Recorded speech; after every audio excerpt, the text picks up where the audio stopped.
You know what, peeps? I think I forgot to share the audio, but hey, whatever, bro. I don't care. It's Saturday. It's Free Smoke Saturday. We're here to talk some Detroit basketball. So let's go ahead and hop right into it. But before we do, let's go ahead and give you guys a shout out on who is rocking with us today. First up, it's the youngest man on the panel, CA3 Sports Talk. What's going on, man? What's going on, you guys? I'm ready to talk about some basketball. We got our first games, from the bubble so far, so I'm excited to talk about that. Man, basketball is back, man. Let's hop right into it, man. Next up is the newest member of the Detroit Sports Alliance. Go subscribe to him if you're not already, man. He has got great content over there, and that is none other than Pistons Talk. What's going on, Pistons Talk? Not much. Hit a like on that video, you guys, and let's have a great show. Look at him, man. Newest member of the DSA. He's already plugging for the likes. Gotta love to see it, man. Gotta love to see it. Last and certainly not least, we have the heart of the city, 313 JMO. What is going on, JMO? What's good? What's good? As always, it's Free Smoke Saturday, so I'm ready. Facts. So basketball is back. So JMO, let's go ahead and give back to the peeps and go ahead and give them a shout out. Will you do the honor? What's good, everybody? Make sure you guys like the video. If you haven't subscribed to Pistons Talk channel, you got to make sure you want to do that because we will eventually have the show over there. So all you guys got to make sure you guys subscribe. We got Joey Kappas in the building. What's good? Kyle Webb in the building. King Lion in the building. B-Ball Gratian in the building. What's good? Devin 99 in the building. D-Map Zone. Benjamin Foe, the usual suspects. What's good, y'all? What's good? Absolutely, man. Good to have you guys all here rocking with us. It's going to be awesome to talk Detroit Pistons because I have not done so in about 3 days. It feels like a lifetime. So before we talk about the Detroit Pistons, fellas, like I have said, NBA is officially back. We've had a couple of scrimmages in the bubble.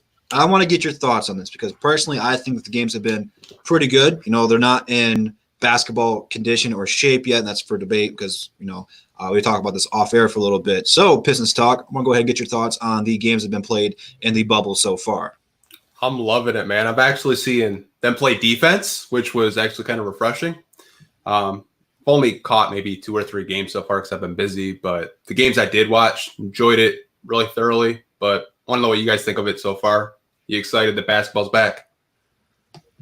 Hey, Ben, man, I seen you here for the Russell Westbrook debate. Hey, it's Free Smoke Saturday, baby. It could pop off at any given time, especially during the Q&A section of it. So stay tuned.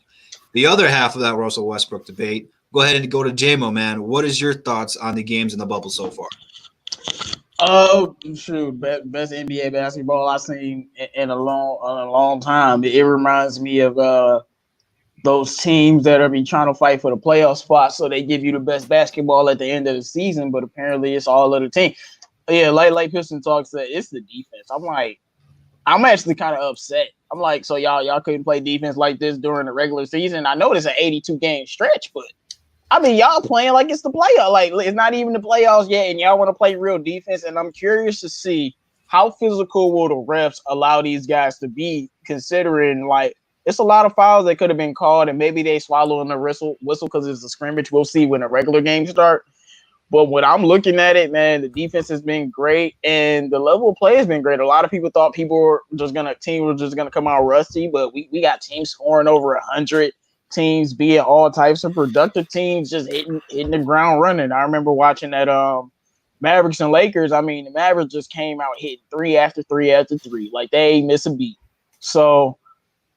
It is what it is, but I think that the play has been great, and I'm excited to see more. And it gives me hope for the September bubble that we gonna have. That they actually might be going hard. And this is the last thing.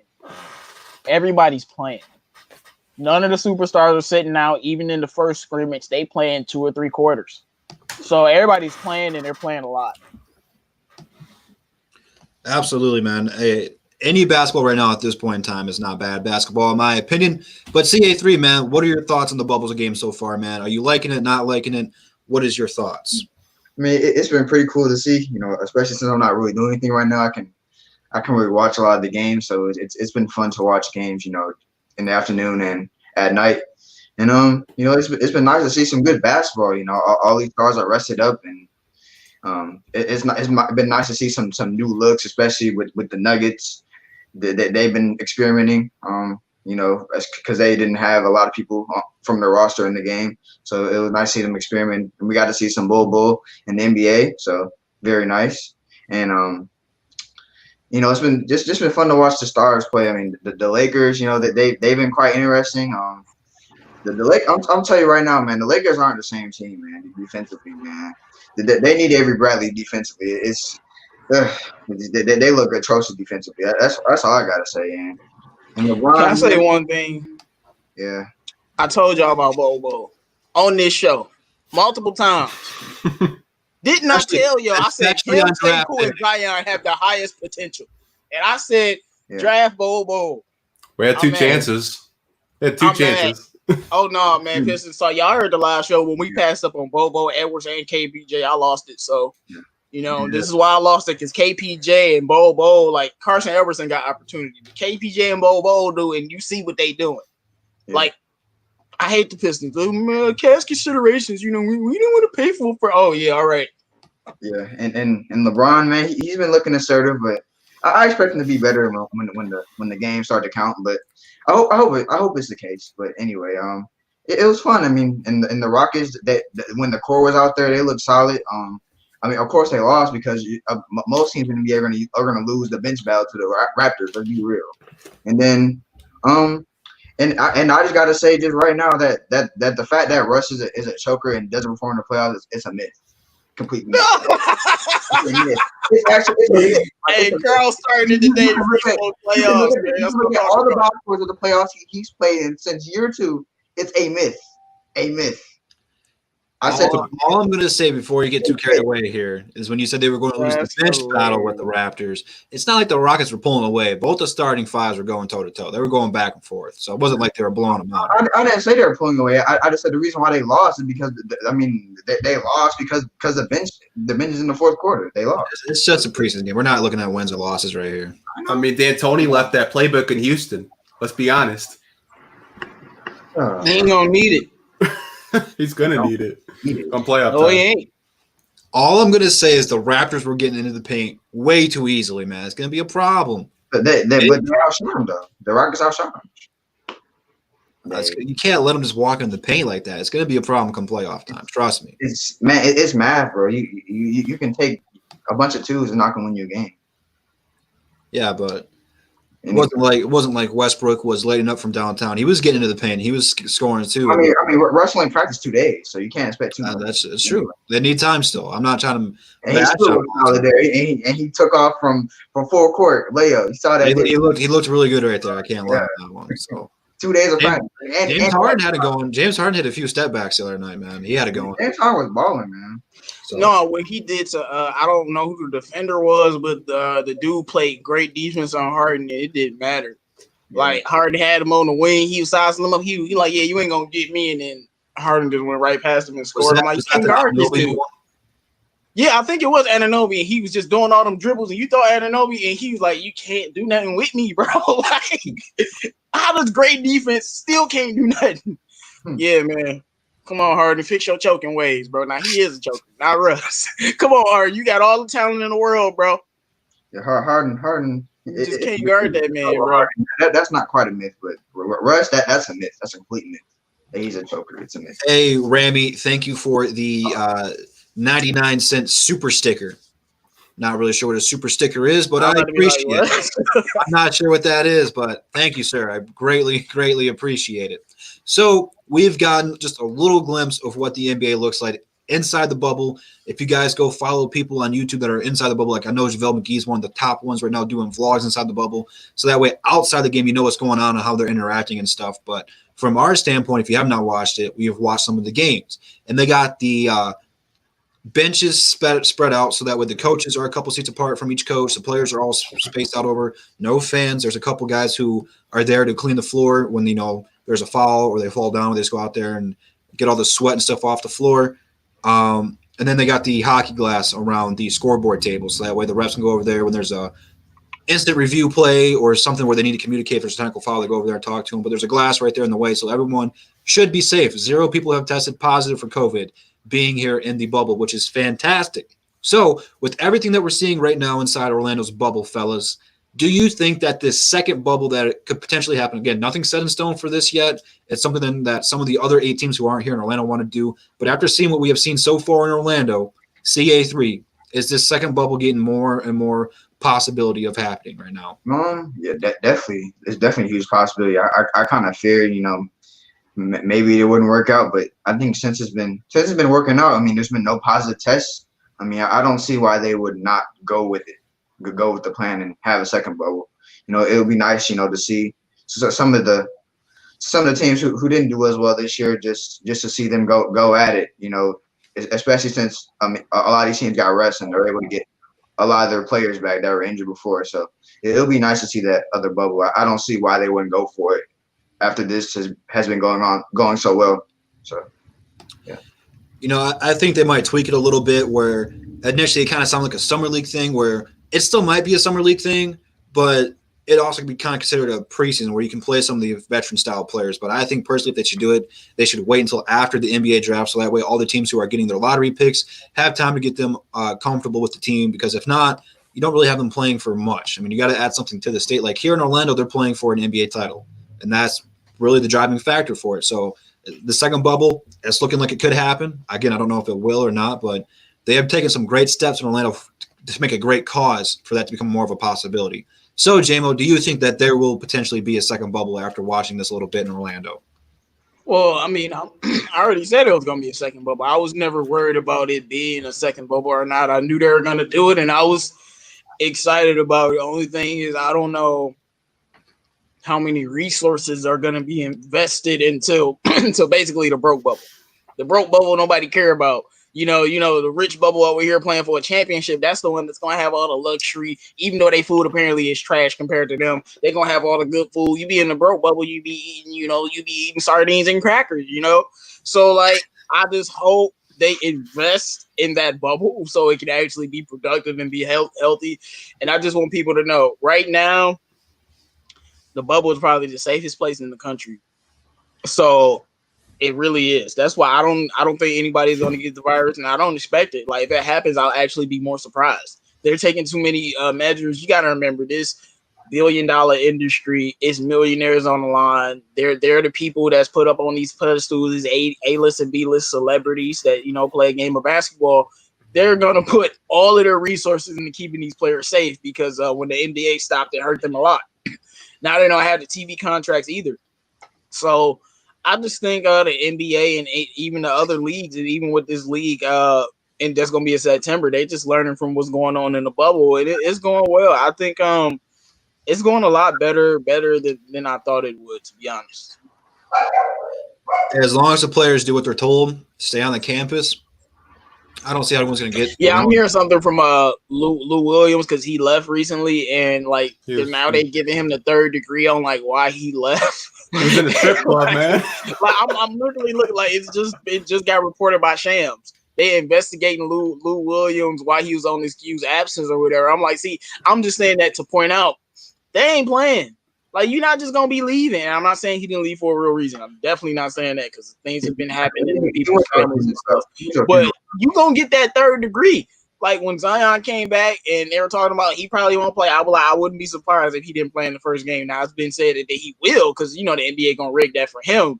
But they're gonna give you the third degree. Like you're not just about to walk back in. What I understand from that one, if you leave the bubble, you have to get daily Rona tests. And if you don't, when you come back, that is a mandatory 14-week quarantine.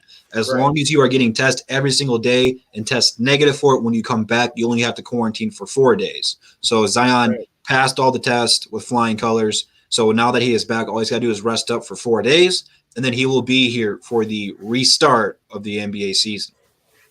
Now for Lou Will, hey. No, I'm laughing at Benjamin Foe comment. Benjamin Foe, I know, bro, but he got to keep them on the right leash, man. He can't be leaving this bubble, dog. They ain't playing, man. I'm sure. I am almost positive there's a pull for Minnie Mouse over there. Go throw some singles at Minnie Mouse real quick and call it. Come on, man. He's been with Kawhi. Well, we're gonna talk about that later, man. Yeah, man. We got a lot of stuff to talk about. Just NBA in general, but I want to go ahead and talk to Detroit Pistons. But before we do Pistons talk, what are your thoughts on this second bubble potentially happening after just a little glimpse we've seen from the Orlando bubble so far? I think the NBA is just going to go on board with it because they're losing money every day. as it is. So they're probably going to want to market more money with these 8 teams to make the playoffs anyways. And I think the second bubble is going to be good for, fans like us that don't get to watch our Pistons. There's a lot of teams out there that, tanking teams rather, that we don't really get to watch.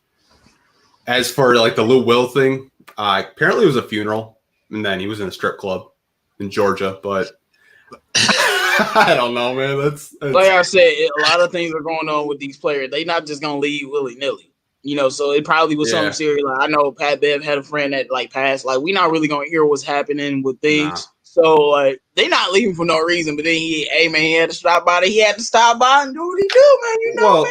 He just had to stop by. Lou Will's acting like the Clippers already won the chip, and he's like throwing singles in the strip club, man. Like, what are you doing? Like, what are you doing? He's a fun guy. Did y'all hear about how they're gonna have like the fans like on the screen, like real fans, like in their houses during the games and stuff? So similar to how they did in the NFL draft when they did the player announcement. Mm-hmm. Yeah, so I mean, it's better than nothing. That's what I'm rolling with. I mean, we might be and I don't bubble. think the players don't really care as much as we do. I know we're the consumers, but they be like, I'm gonna just go out and play ball. Like because that's how most of them are. So they don't care about the fans and none of that. They care less. More players care about like the road fans that be talking smack than them home fans. Of course, you like the atmosphere, but all you need is your teammates. You know what I'm saying? Well, I think on the vice versa, that playoff time, the fans are way more engaged. So let's go ahead and use the Lakers for example, because this is gonna be the first time the Lakers have been in the playoffs since Kobe's been there. If LeBron gets a big block or AD gets a big dunk in LA, they would have been going crazy. So that's something that players and athletes feed off of when they're playing at home. And on the road, 30 seconds left, someone's got the ball, you make a stop, and then you hear that quiet hush. Like, that motivates you too. So I'm not saying that these players need motivation, but when you're fatigued, like Tom Thibodeau is going to the Knicks. Some of those players are playing the entire game. They're going to be fatigued. You need the fans to pick you up when you got nothing left. So that's kind of the flip side of that. But I think you're right, man. For the most part, I don't think it really bothers NBA players, fans not being there or not. Especially the ballers, like Lou Will, like the guys that just bucket getters and scorer. They can do that all day and all night. They don't really care about none of that stuff. It might be affecting LeBron, because we were talking about LeBron earlier. Maybe, I don't know, but it ain't affecting some people. So who knows? He's got the gray beard, man. He's looking all right, the gray beard. See, a lot of people hate on the gray beard, man. I actually kind of like the gray beard. It fits him, man. He's got to shave the rest of that stuff off the top of his head, and he'll be all right. I'm about to say, nah. Go full mic, man. I want to see that Mike Pro, though. With dear life. Look at Stephen A. Stephen A. still ain't, cut his. Until Brian can cut his and Stephen A. cut his. I just don't understand why Brian hasn't cut his hair. Like, he need to stop trying. Like that game where he had that headband and covering up his head. He look at Stephen A. on First Take every morning. He be like, I can keep going. Because Stephen A. should have been gave up. Hey, man, hold on for dear life. I don't know what's going on right now. So let's go ahead and move on. I did not put this one in the question box, so this might be an off guard for you fellas, but NBA draft got moved up to August 20th, which by my calculations means we are less than 1 month. Lottery. That's sorry, the draft lottery. Thank you for correcting me. But that means we're under 1 month away from the draft lottery. So, fellas, how excited are you? And do you think that this is going to change teams' approach on the draft, that it's been moved up? Because now a lot of these guys who weren't in the bubble probably hadn't. I mean, there's not really much you can do for the lottery. They sit there and hope your team gets the right bounce. But what does this mean to you that the lottery got boosted up a couple days earlier? JMO, go ahead and start with you. I mean, it doesn't matter. The only thing it means for me is, yes, we get to make more content earlier for you guys. That's what I'm thinking about. The NBA draft lottery will be on my channel. So I'm just thinking, okay, it's sooner that we can do it. We will be doing a mock draft in the future, so we're gonna have some fun with that. But I'm just glad things are picking up. Know what I'm saying? And we'll finally decide if we get that number one. LeVar says speak it into existence, and Melo coming to Detroit. And if Melo don't come to Detroit, we getting Killian Hayes. That's the only way it's gonna go. It ain't gonna go no other way. So it is what it is. Absolutely. Oh, look at Bravo, man. He can't make the show today because he's working, but he's dropping $4.99. Says, don't be sleeping on Denny. Avagia. Don't know how to pronounce his name. I'm not going to learn it because he's not going to be here. Abdia, man. Don't look at the letter. Just say Abdia. I'm not going to look at it because he's not going to be here. So I'm not going to waste my time to learn the name of some Rudy Poo that's not coming here. He says, I think the Pistons should give him a look, especially if we don't get a top pick. Bravo and JMO. You guys are really high on him.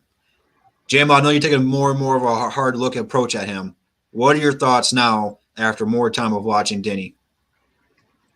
My thoughts is everybody jumping on the bandwagon now, and I'm not really talking about like we've been talking about Denny, but I'm just looking online a little bit.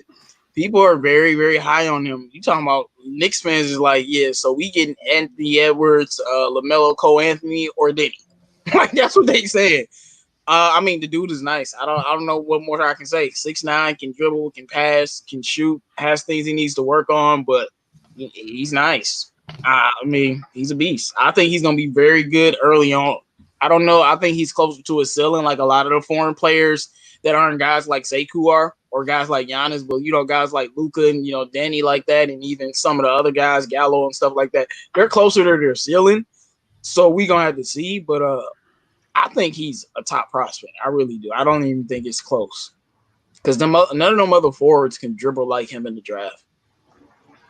I do think he is probably the best forward in the draft, but I don't really know what his ceiling is going to be in the NBA. He's a great corner shooter. That's his spot. If you leave him open there, he's cash money. He can pass the ball. He can dribble it.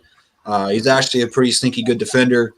I just don't know how much this is going to translate to the NBA. But then again, like some of these different foreign leagues, you know, they only put up like okay numbers over there, like not blockbuster numbers, which his numbers don't really pop out at you. But then they come over here and they just light it up. So I'm not particularly high on him. I do think he is a lottery pick. I don't see him falling out of the lottery. He will probably be a top 6 pick, just depending on where the draft lottery is going to fall. Because this is like the first year that I'm looking at the same where, depending on who gets what pick, that's where the players go.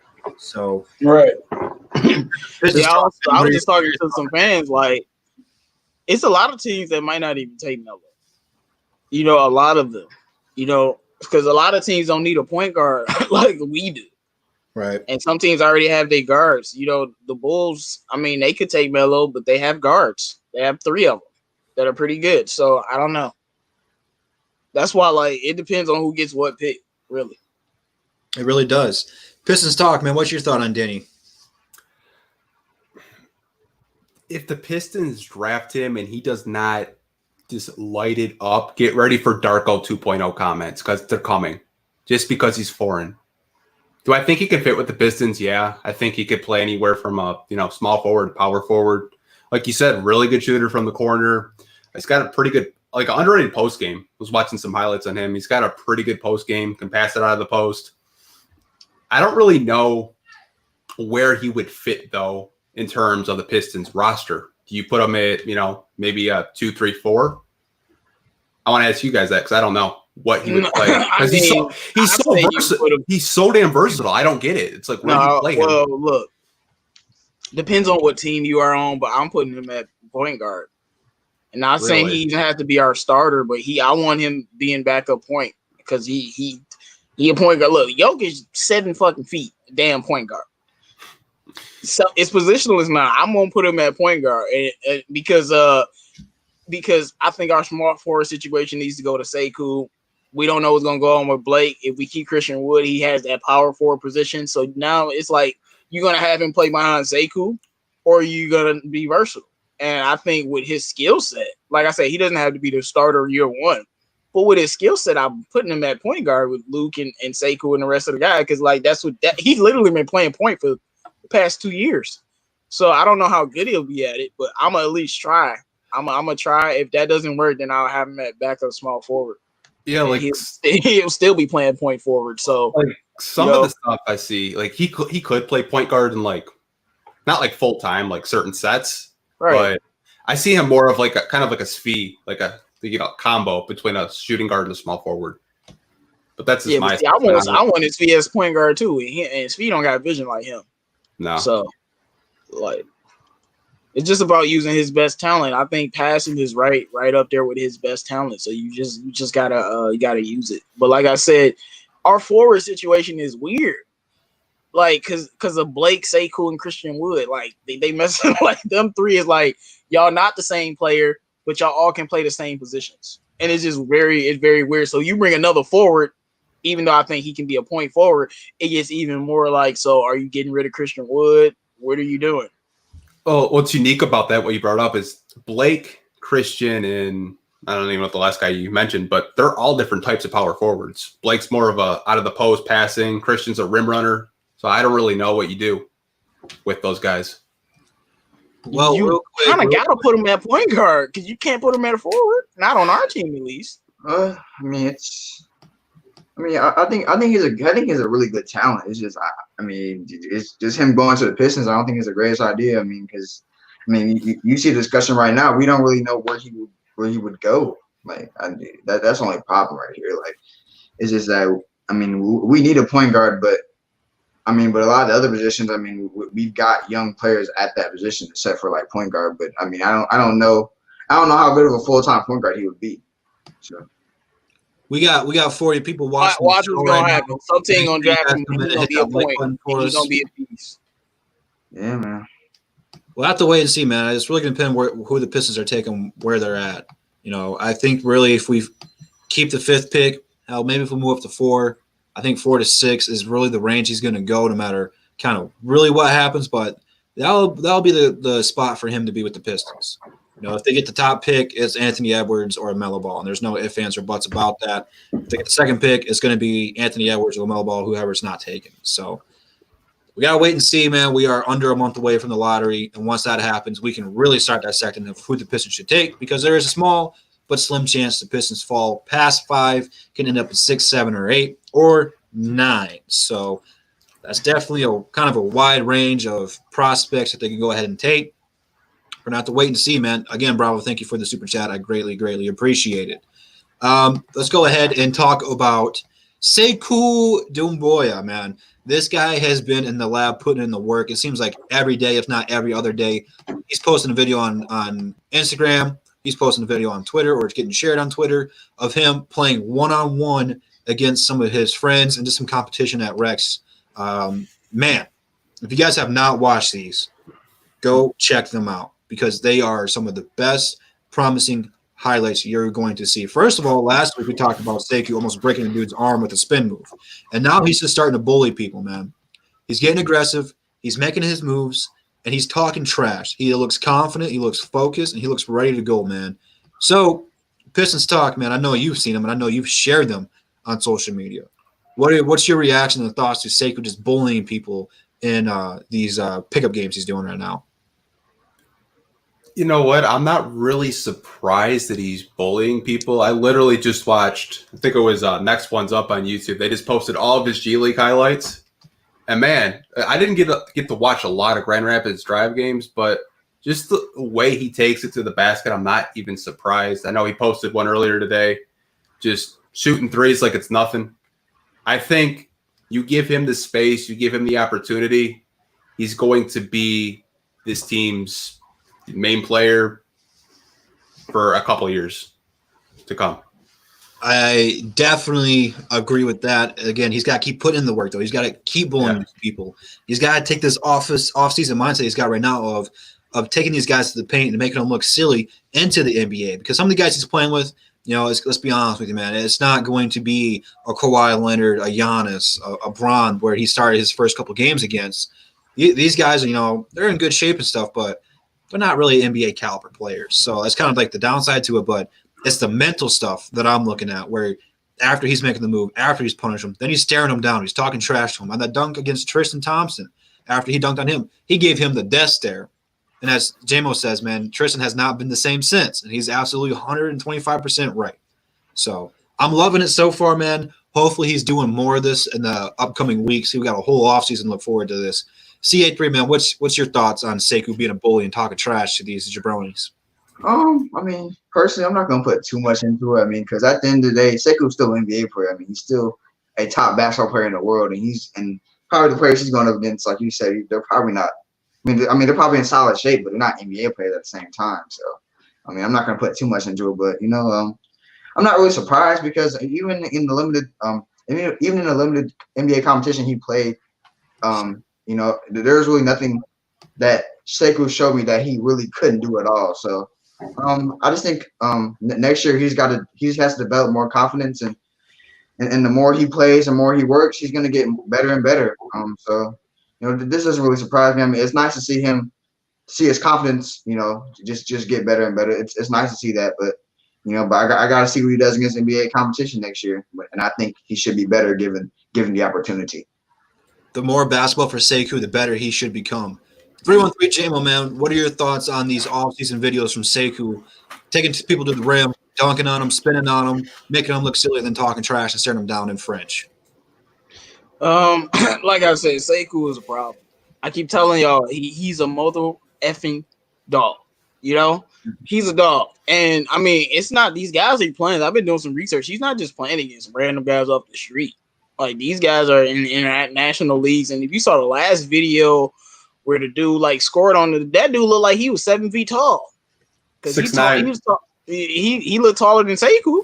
Yeah. Like clearly. So I mean, like how many 6'9" people are just walking around that's not in some type of league? Yeah, that's very rare. So I mean, of course, it's not NBA talent, but I do think he is playing against good enough talent where you know he can abuse them and he can get something from it. But my main thing is I'm obsessed with this move and I need to see it. This spin move he keep doing on people. I'm like, you've been watching LeBron or something? Because this spin move is like unguardable. You know, those big athletic players with those spin moves, like when a Giannis would do it, when a Bron would do it, when Kobe would come down in transition and do it, you can't do nothing with it. And if Sekou is running at you and he hit that spin, you basically done. Like, and I seen him do the spin in the G League or whatever, but it seems like he's perfecting that move to be sort of a go-to move because it's like whenever somebody do something, he's like, all right, dribble the ball back, crossover spin move. Every single time, crossover spin move. What you gonna do? And you can't stop it. And I want to see that spin move more. And I mean, I love it. He's a dog because I don't really care about the scoring. I care about the mentality. Because as I said, I already seen this man work Boston. I already seen this man, you know, work Cleveland. I done seen him play well against NBA talent. So that's not something that we haven't seen. What we need to see is a guy that's not gonna lose his confidence throughout the season. A guy that's a dog, and that's that hunger. That's exactly what I'm saying. He said that guy was a pro on France's team. So yeah, there you go. Devin 99 said that. So yeah, like he's not just playing against regular guys off the street. Not going to compare them to NBA guys, but these are professional players that he's playing against. And I don't think why would Sekou even want to be playing against guys like, you know, why would you show videos of you abusing scrubs? You know what I'm saying? Like they got to be somewhat respectable in a sense. But pro player is a pro player, obviously not NBA level. But I love it, man. I love the mentality. I'm all about the mentality because he has all the skills. The skills are there. It's about the mentality and being like when Blake is on the court, Sekou like, all right, give me the ball. F you, Blake. I'm scoring. That's what I need. Because I feel like with Luke Kennard, it took him a while before he was like, Blake is on the court, but I'm still gonna score. You know, you don't have to do that with Derrick Rose. He was an MVP. You know what I'm saying? But when these players get on the court together, I don't want them to allow Blake to shrink them because he's such a great player. You got to be a dog yourself. And that's what I think he's been doing, and I love it. Man, we got 43 people rocking with us right now. Make sure you guys come in and like the video. If you're watching on Twitter, go ahead and like it and retweet it. Greatly appreciate that. And then go ahead and go subscribe to Pistons Talk 313 Jago. Sorry about that. 313 JMO. There we go. And CA3 Sports Talk. I was thinking about Lego My Ego. I haven't ate all day, and those waffles sound pretty good right now. So that's where that one came. Oh yeah, you should read B-Ball Gratiot comment because I think it's very relevant. You talking about this one? Yeah. Yeah. So B-Ball says after Sekou's dunk on Tristan T, he stopped dating Kardashians. No, but he says opponents made stopping him a priority. The fact more than confidence, more than the rookie wall accounts for Sekou's struggles, and you're 100% correct there. Once that dunk happened, it was on social media, ESPN, sports coverage networks across the entire globe. You have to realize Sekou's representing France. That was all over France and stuff. So they already know about Sekou.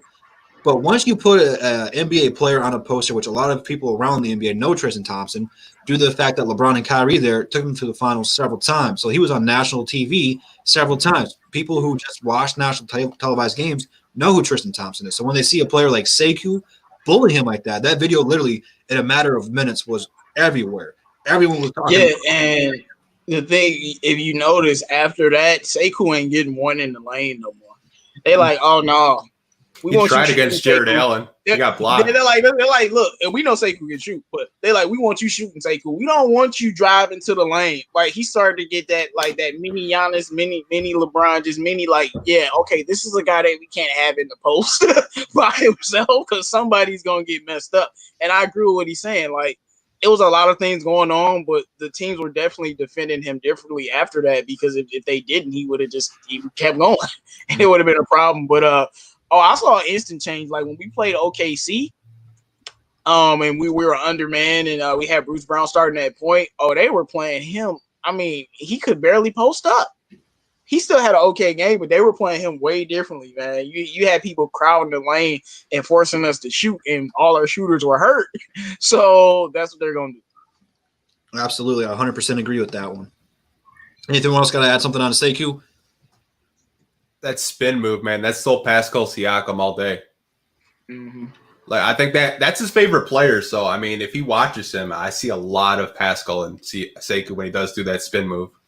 They are very similar players, and I would agree, man. Watching a little bit of Siakam play against the Rockets the other night, it looks promising, man. If that's what Sekou's potential is going to be, Siakam's a very great player, man. It's going to be fun to watch this young guy develop before our very eyes, and he should get better each and every single year. So he's just got to work on being able to play make, and when the defenses does make game plans to adjust to him, he's got to also adjust on his own end to counteract that. So if it's kicking it out to Luke, which again, Luke, was hurt for majority of the time this season. He's gonna have a new team, new squad that's all gonna be healthy. He's got to have chemistry with them. In the next couple of years, man, you're gonna see him grow before your very eyes. So just stay tuned with the whole Sekou Doumbouya saga.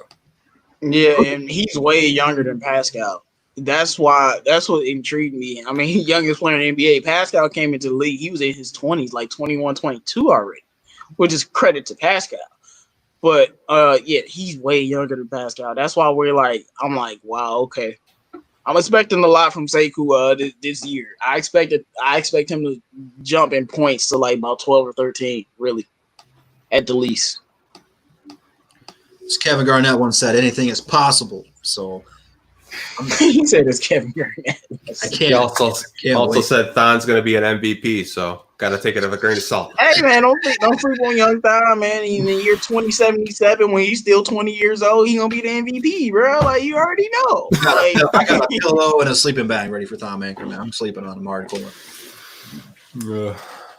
So let's go ahead and go back to what Detroit Drew does best, and that's hit on Bleacher Report, man. Bleacher Report has come out with the 50 all-time teams in the NBA. Now, personally, when I went through it, I thought it was just NBA championship teams.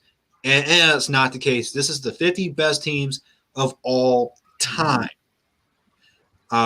Pistons Post, I know you read a lot more of the article for me. Will you tell the people in the chat what this guy based this article off before we just go ahead and just straight bash him? So the guy, Andy Bailey, if you guys want to follow on Twitter, he's a good follow.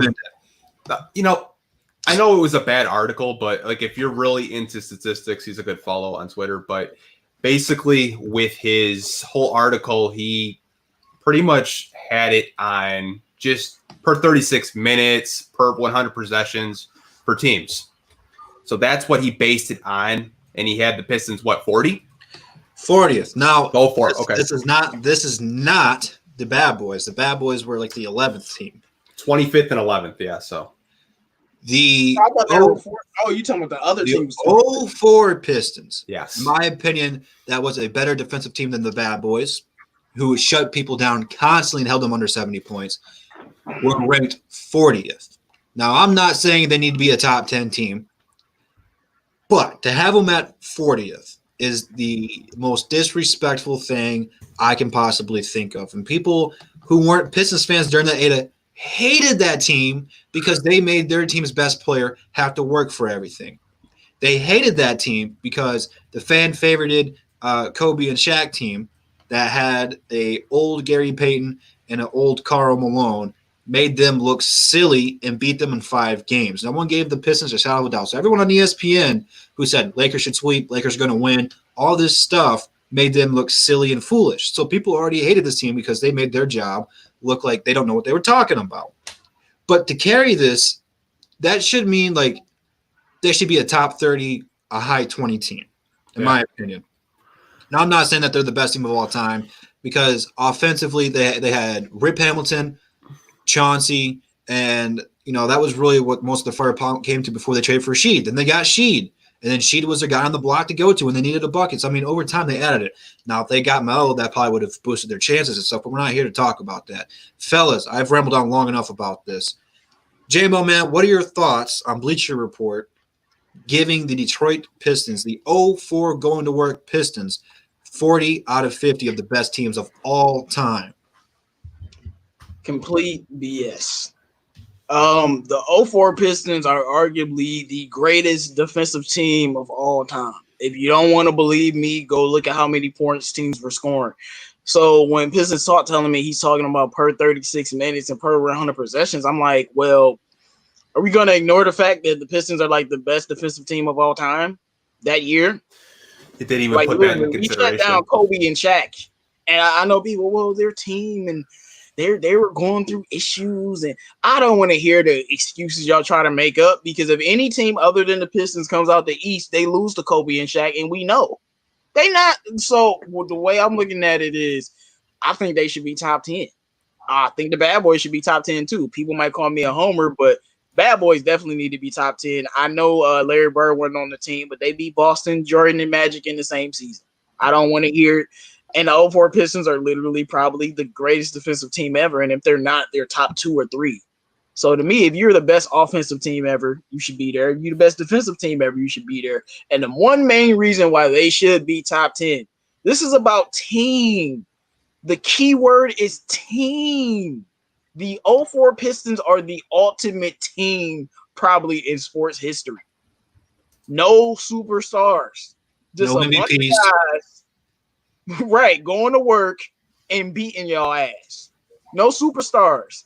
And when I'm thinking about a team, I'm thinking about literally a team. And that was an ultimate team. Everybody had to have something. You had to have something from everybody or we weren't winning. You needed Tayshaun's blocks. You needed Rasheed saying ball don't lie.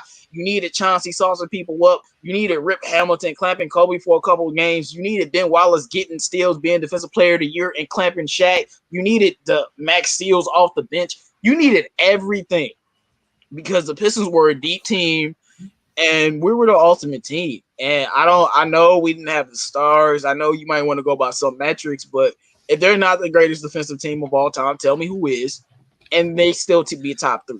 And then you beat, like, have we ever seen a team with 2 superstars lose to a team like that? Was 0 superstars? LeBron lost to Dirk. Dirk was definitely a superstar. Like, he won MVP the next year. Mm-hmm. So they had Mavericks had a squad. No team has ever beat a team with 2 superstars on it, ever, unless I'm wrong or something. You got to go all the way back to the 70s. Without having one, though. Yeah. Like, we didn't have one. No superstars. That's literally like I was trying to think about it. That's like the Miami Heat right now, beating Giannis in the finals and then beating LeBron or Kawhi in them. Because they don't got a superstar, but they a team. They're a team. That's what it would be like, all while being the best defense in the league by a wide margin. Could y'all imagine Miami Heat winning the chip? Hell no. And that's why it's special, and that's why we should be top 4. I mean, top 10. Here's my thing to the whole analytics 15, thing. Like, greatest defensive team ever. Here's my thing to the whole analytics standpoint of it. Look at the teams that the Pistons beat that year in 2004. We'll start with Kobe and Shaq. Offensively, that's probably one of the most unstoppable duos we have ever seen step court into the NBA in a 1-2 punch. Now, you can go the big 3 in Miami as unstoppable, the big 3 in Golden State, unstoppable, Boston, unstoppable. But I'm talking about for like a 1-2 punch. Kobe and Shaq are the 2 most dominant players on the same team that may have ever seen. They went ahead and held them to 70 points in an NBA Finals game. You don't see that anymore. Go ahead and go talk to their 2 biggest rivals that happened out east. Indiana with the old Reggie Miller. We're still a top offensive and defensive team in the league. Held them to under 70 several times. New Jersey with Jason Kidd, a great offensive team, held them to under 70. Like, they were clamping people up. Literally, almost ran a full court press the entire game. Like, you don't see stuff like that. So he took all that analytical stuff that this guy was talking about, and they threw it out the window and said, yeah, they might be a good offensive team, but we're better defensively. It's something that you have to consider. So I don't look at analytics. There's a time and a place for analytics. But if you don't actually watch the games of what happens, analytics are going to lead you astray.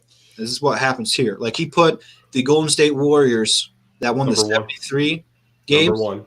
No, what was the one? What was the one where they won 73 but didn't win a championship? They were top 10 still, right? No, they're in the 30s, I think. Whatever it was. Like, you can't rank a team, even though they had the best regular season record of all time. You can't rank that. Wait, the Warriors were ranked? The Warriors. So he did different teams. So, like, during Jordan's era, when he played there, like, there's several Chicago Bulls teams. Like, he did it individually through each year, which I don't know if I necessarily agree with that, but it is what it is. See it through, man. What's your thoughts on Bleacher Report ranking the 04 going to work Pistons 40th out of the 50 best teams to ever step foot on the NBA court? I mean, it's unfortunate. I mean, especially the fact that he's ranking the top 50 teams, and they're not even. And some of these teams are not even championship teams. So it's unfortunate that the Pistons were only ranked 40 out of all those teams. And you also got to look at when you're talking about the Pistons. I mean, these guys, you guys said they did something that's never been done before. They beaten a team that had two superstars and were considered and are considered probably maybe the best duo of all time. I mean, you could argue that they're the best duo of all time. So and they ended that and they ended them. So I mean, you got to give them credit for that. And they were also known as probably the best defense we've ever seen. So you got to put that in consideration when you're looking at this team. And I don't understand knowing how unique this team was. I don't understand how they are ranked number 40. And you got the 15-16 Warriors that rank above them when they literally got so lucky that LeBron didn't have a second and third option on the floor in the finals and barely won in 6 games, but they're still somehow ranked ahead of the Pistons. It shocks me. But anyway, it just shows how much disrespect the Pistons get, and it's just sad, man. At this point, I'm tired of Bleacher Report because I'm tired of giving them my energy because it's out of hand at this point, man. We got to fight the good fight. What you got for us, J-Mo? So I didn't know that they had the Warriors ranked above the Pistons. Like, are you freaking kidding me? Like, what? What metric shows the Warriors as a better? Like, the list is just getting worse. And I hope, if you didn't win no championship, you ain't on the list. This ain't football where you can put a great team that didn't win a championship in the top 50 because that's football. This is basketball. No ring. You don't see the list. Like it's like, why are you on the list? Oh, because this is the thing. If you're going by whatever metrics he's going by, championships have to matter.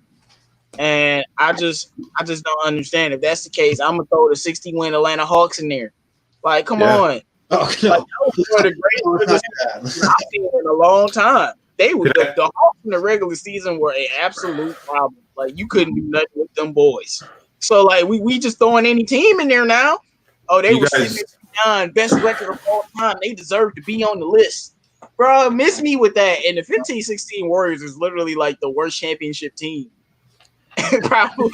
You got a good point. I mean, look at Charles Barkley's Suns. They were a great team. They went to the NBA Finals and played against MJ. I mean, you look at Steve Nash and the Suns. Like, that's a great offensive team, like one of the best that have ever done it. But they didn't win a ring, so you can't put them in top 50, you know? I totally agree with your point. Do you guys want to see the metrics he was actually using? Throw it out. Try to make this make sense, please. All right. Just let me share the screen Go real ahead. quick. So this is what he's trying to use the metrics on. Can you guys see the screen? I don't have the option to add it. I don't have the option. You got to hit the share thing at the bottom. Okay, hold on. All right. The disrespect needs to stop, bro. Man. Like, for real.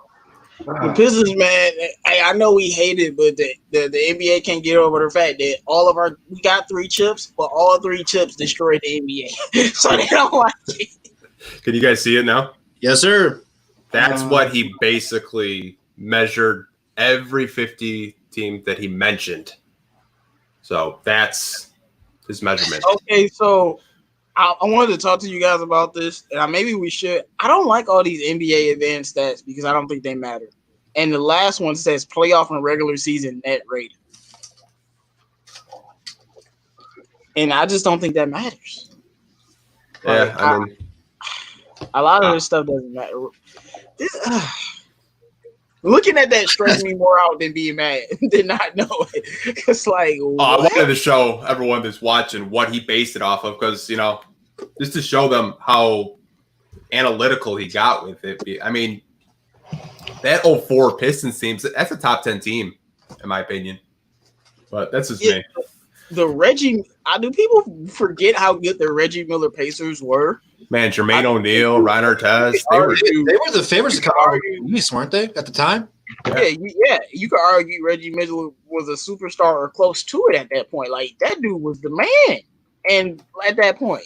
Yeah, man. So, in that team, I to be honest with you, I didn't have us beating them.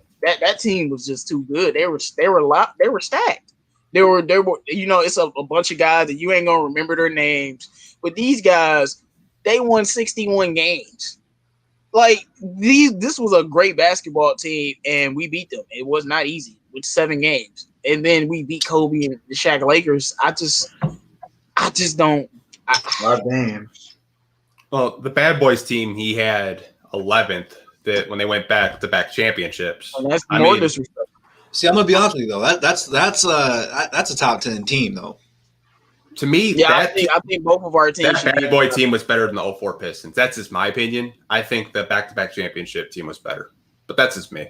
But you guys might have a different opinion. I don't know. Hold on, JMO. James, I'm not saying 04 team was better than the Bad Boys. I said they were better defensively. The Bad Boy teams were better overall. Yes, I am the young boy. The Bad Boys are better. But the 04 team was a defensive specialist, like one of the greatest defensive teams of all time. Not that the Bad Boys weren't. They're a top 5 all-defensive team too, but they were more physical with people. The 04 team literally clamped people up. So, I mean, I'm not trying to cause tension between the two teams. They're both great. They are. I'm not saying one's better than the other, although, like I said, the Bad Boys are better than the 04 team. 04 is just better defensively in my viewpoint. I just think having more talent doesn't really make you a better team. And when I'm thinking about the 04 and the Bad Boys, I think they're a little bit equal. I don't think one is better than the other because, like I said, we can have a debate. Find me a better defensive team than the 04 Pistons, and then we can have a talk. Like, I'm dead serious. And, I mean, the Bad Boys, like I said, yeah, Larry Bird won on the team, and Magic Johnson got hurt the last couple games, but they went through the Celtics, the Bulls, and they went through I forgot it was another Lakers. team they beat in the first round. No, I'm talking about the team they beat in the first round. That year, Lakers they were kind of injured though. I mean, was that Atlanta they beat too? Magic played the first couple of games. I think it was something. Cause I was just looking at it today, but they beat a lot of good teams on the way. You know what I'm saying? So I don't think that's debatable. If you don't want to put the 04 Pistons in top 10, top 15, I'm cool with that. But you can't have the Bad Boys out of top 10. That's even more egregious. You can't. It's insane. Especially, I think the Lakers, especially since they had the 73-9 Warriors ranked higher than the Bad Boys. Like you can't do that, man. They didn't win a ring. All these analytic guys are so over Steph Curry's jock. It gets sickening.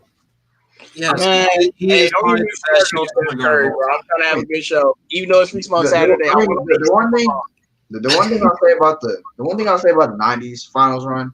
I mean, a lot of teams they played, they were kind of hurt. Like the Lakers, they were hurt. I mean, not only Magic was hurt, but Byron Scott was hurt, who had outstanding playoffs. Like the whole playoffs before he got hurt, he had outstanding playoffs. He was averaging like 20 points. So it was. The Lakers they were kind of undermanned stuff, but it was still. Magic, I would say Magic played the first couple of games though. Yeah, he only played. I mean, yeah. I mean, Isaiah hurt his ankle the year before. Yeah, it didn't matter. Nobody gave him a pass when he was on one leg. I give him a pass. Because not only that injury happened, but also the Lakers fans stormed the court too early on one of the games, and it literally pretty much changed the entire game because the Pistons still had a chance of winning that game, the game 7. But the Lakers fans stormed the court too early. Anyway, all I know is that the disrespect for Detroit just keeps growing and growing each and every single day, man. It is getting out of hand, man. I mean, if that bad boy team didn't have such a negative name to it, because they did beat the NBA's Mount Rushmore, many people's Mount Rushmore, and MJ, Bird, and Magic at the time. Like that was the three-headed monster in the league that everyone outside of Detroit loved. Everyone in Detroit hated to play against, hated to root for. I don't think anyone in Detroit still roots for those guys today. They beat them all, man. They beat them all. They beat them all bad, man. So that's back in the day. Again, I don't know how crazy it was back then because there wasn't social media, but they would have been bashing Detroit every single day on Undisputed, First Take. All those shows we see today, they would be. I don't know, because it would be a lot of people like, stop being soft. Like me. I'd be like, stop being soft. You can do everything the Pistons do, you can do it too. They want to play because some teams stepped up and they did play dirty too. They want to play dirty, we can play dirty. And let's act like the New York Knicks is not one of the most dirtiest teams of all time. Exactly. It's just like it was. Go back though, Jim. Go watch some Boston Celtics games. Man, you had people out here fighting, like just walking up on people, swinging. Like, come on. The Knicks really had. They crushed up Michael Jordan. The Knicks really had like two of the most physical big men in the game. They had Anthony Mason and Charles Oakley, bro. And they're not physical, but nobody talks about them. Anyway. Facts. Yeah. I mean, go back and watch some of the other teams before the bad boys were really the bad boys. I mean, they learned how to play like that against Boston. Like Boston was a dirty team, bro. They were always definitely a dirty team. I mean, come on, man. I mean, Karl Malone was putting an elbow out for Isaiah. Got like 40 freaking stitches from it. I mean, every team played dirty. We just got a bad rap for it because we were better at it. No, I was say we got a bad rap because we crushed Jordan with it. I'm telling you, if we was the same dirty team and Jordan was beating us, nobody would have cared. But we was beating they media darling, and we was whooping Jordan ass literally. Well, Jordan was out of the first round in the 80s. I mean, they just out here wrecking Jordan, man. They just crying about it. I'm like, look, bro, it is what it is. Everybody can play the same, and we not gonna act like that. Isaiah Thomas wasn't a top 5 player in the league or top 8, top 7, whatever. I don't know the other guys, but he definitely was a top player in the league at that point. Joe Dumars maybe too. So it wasn't like we had Dennis freaking Rodman. Like it wasn't like we wasn't loaded, and that's why I think people were like, "Oh, y'all were just beating people up." Yeah, we were beating people up with Isaiah Thomas and Dennis Rodman and Joe Dumars on the team. It wasn't like the team was the 04 Pistons and we were beating people up and we didn't have the star power. We still had the people. I mean, Isaiah Thomas was that dude. It's a reason why Michael Jordan put a lot of respect on that man's name, even if he hates his guts. The dude was that dude. You talking about Bird, Magic, MJ, and you talking about guys like Kareem and Isaiah Thomas. Like, that's what you talking about in the top players in the NBA. So, well, MJ said Magic's the best point guard of all time, and right there, right behind him, is Isaiah Thomas. It's Zeke, bro. And that's only because Zeke was 6'1". Zeke. Where's Steph not in the combo for best point guard? We have to bring that up though because of Bleacher Report. They ranked them high. Why do we have to bring it up? Because we gotta keep letting the people know. We don't have to, man. Steph ain't above Oscar Robertson. Now I'm gonna piss y'all off with that. Enjoy. Free Smoke Saturday. No, like you were mentioning. No, I really believe that though. Oscar Robertson is one of the most underrated players in NBA history. I have an argument for that. Dude. Hey man, show me, bro. What's the argument, bro? 4G said cover the Jordan. It's just that when Oscar had his own team, I mean, he wasn't really doing that much, bro. Like, I mean, winning that much. What you talking about? No, he wasn't a great winner by himself, man. That's my only argument to that. Did Steph win by himself? Exactly. What were you trying to say, Pistons talk? Oh, you were talking about the social media age. Can you imagine if MJ pulled a KD and went to the Pistons after he lost? Can you imagine that crap? God. Could you imagine that crap? And that's why I can't rock with KD. I can't. Jordan would have been the most. I swear, if he was any other team, I wouldn't have cared. Any team. not that team. I Could you imagine MJ going to the Pistons, bro? Oh my gosh. The thing is, it's just a circumstance to like why would you leave when you choke yourself? Well, why would you go to that team that you choked against? They were up 3-1. If I was a man, if I was a man, I would want to beat that team after I choked against them. Like I wouldn't want to join them. Can't even blame Westbrook for that crap. That's all on him. No, Game 5 and Game 6 is probably KD's worst playoff games ever.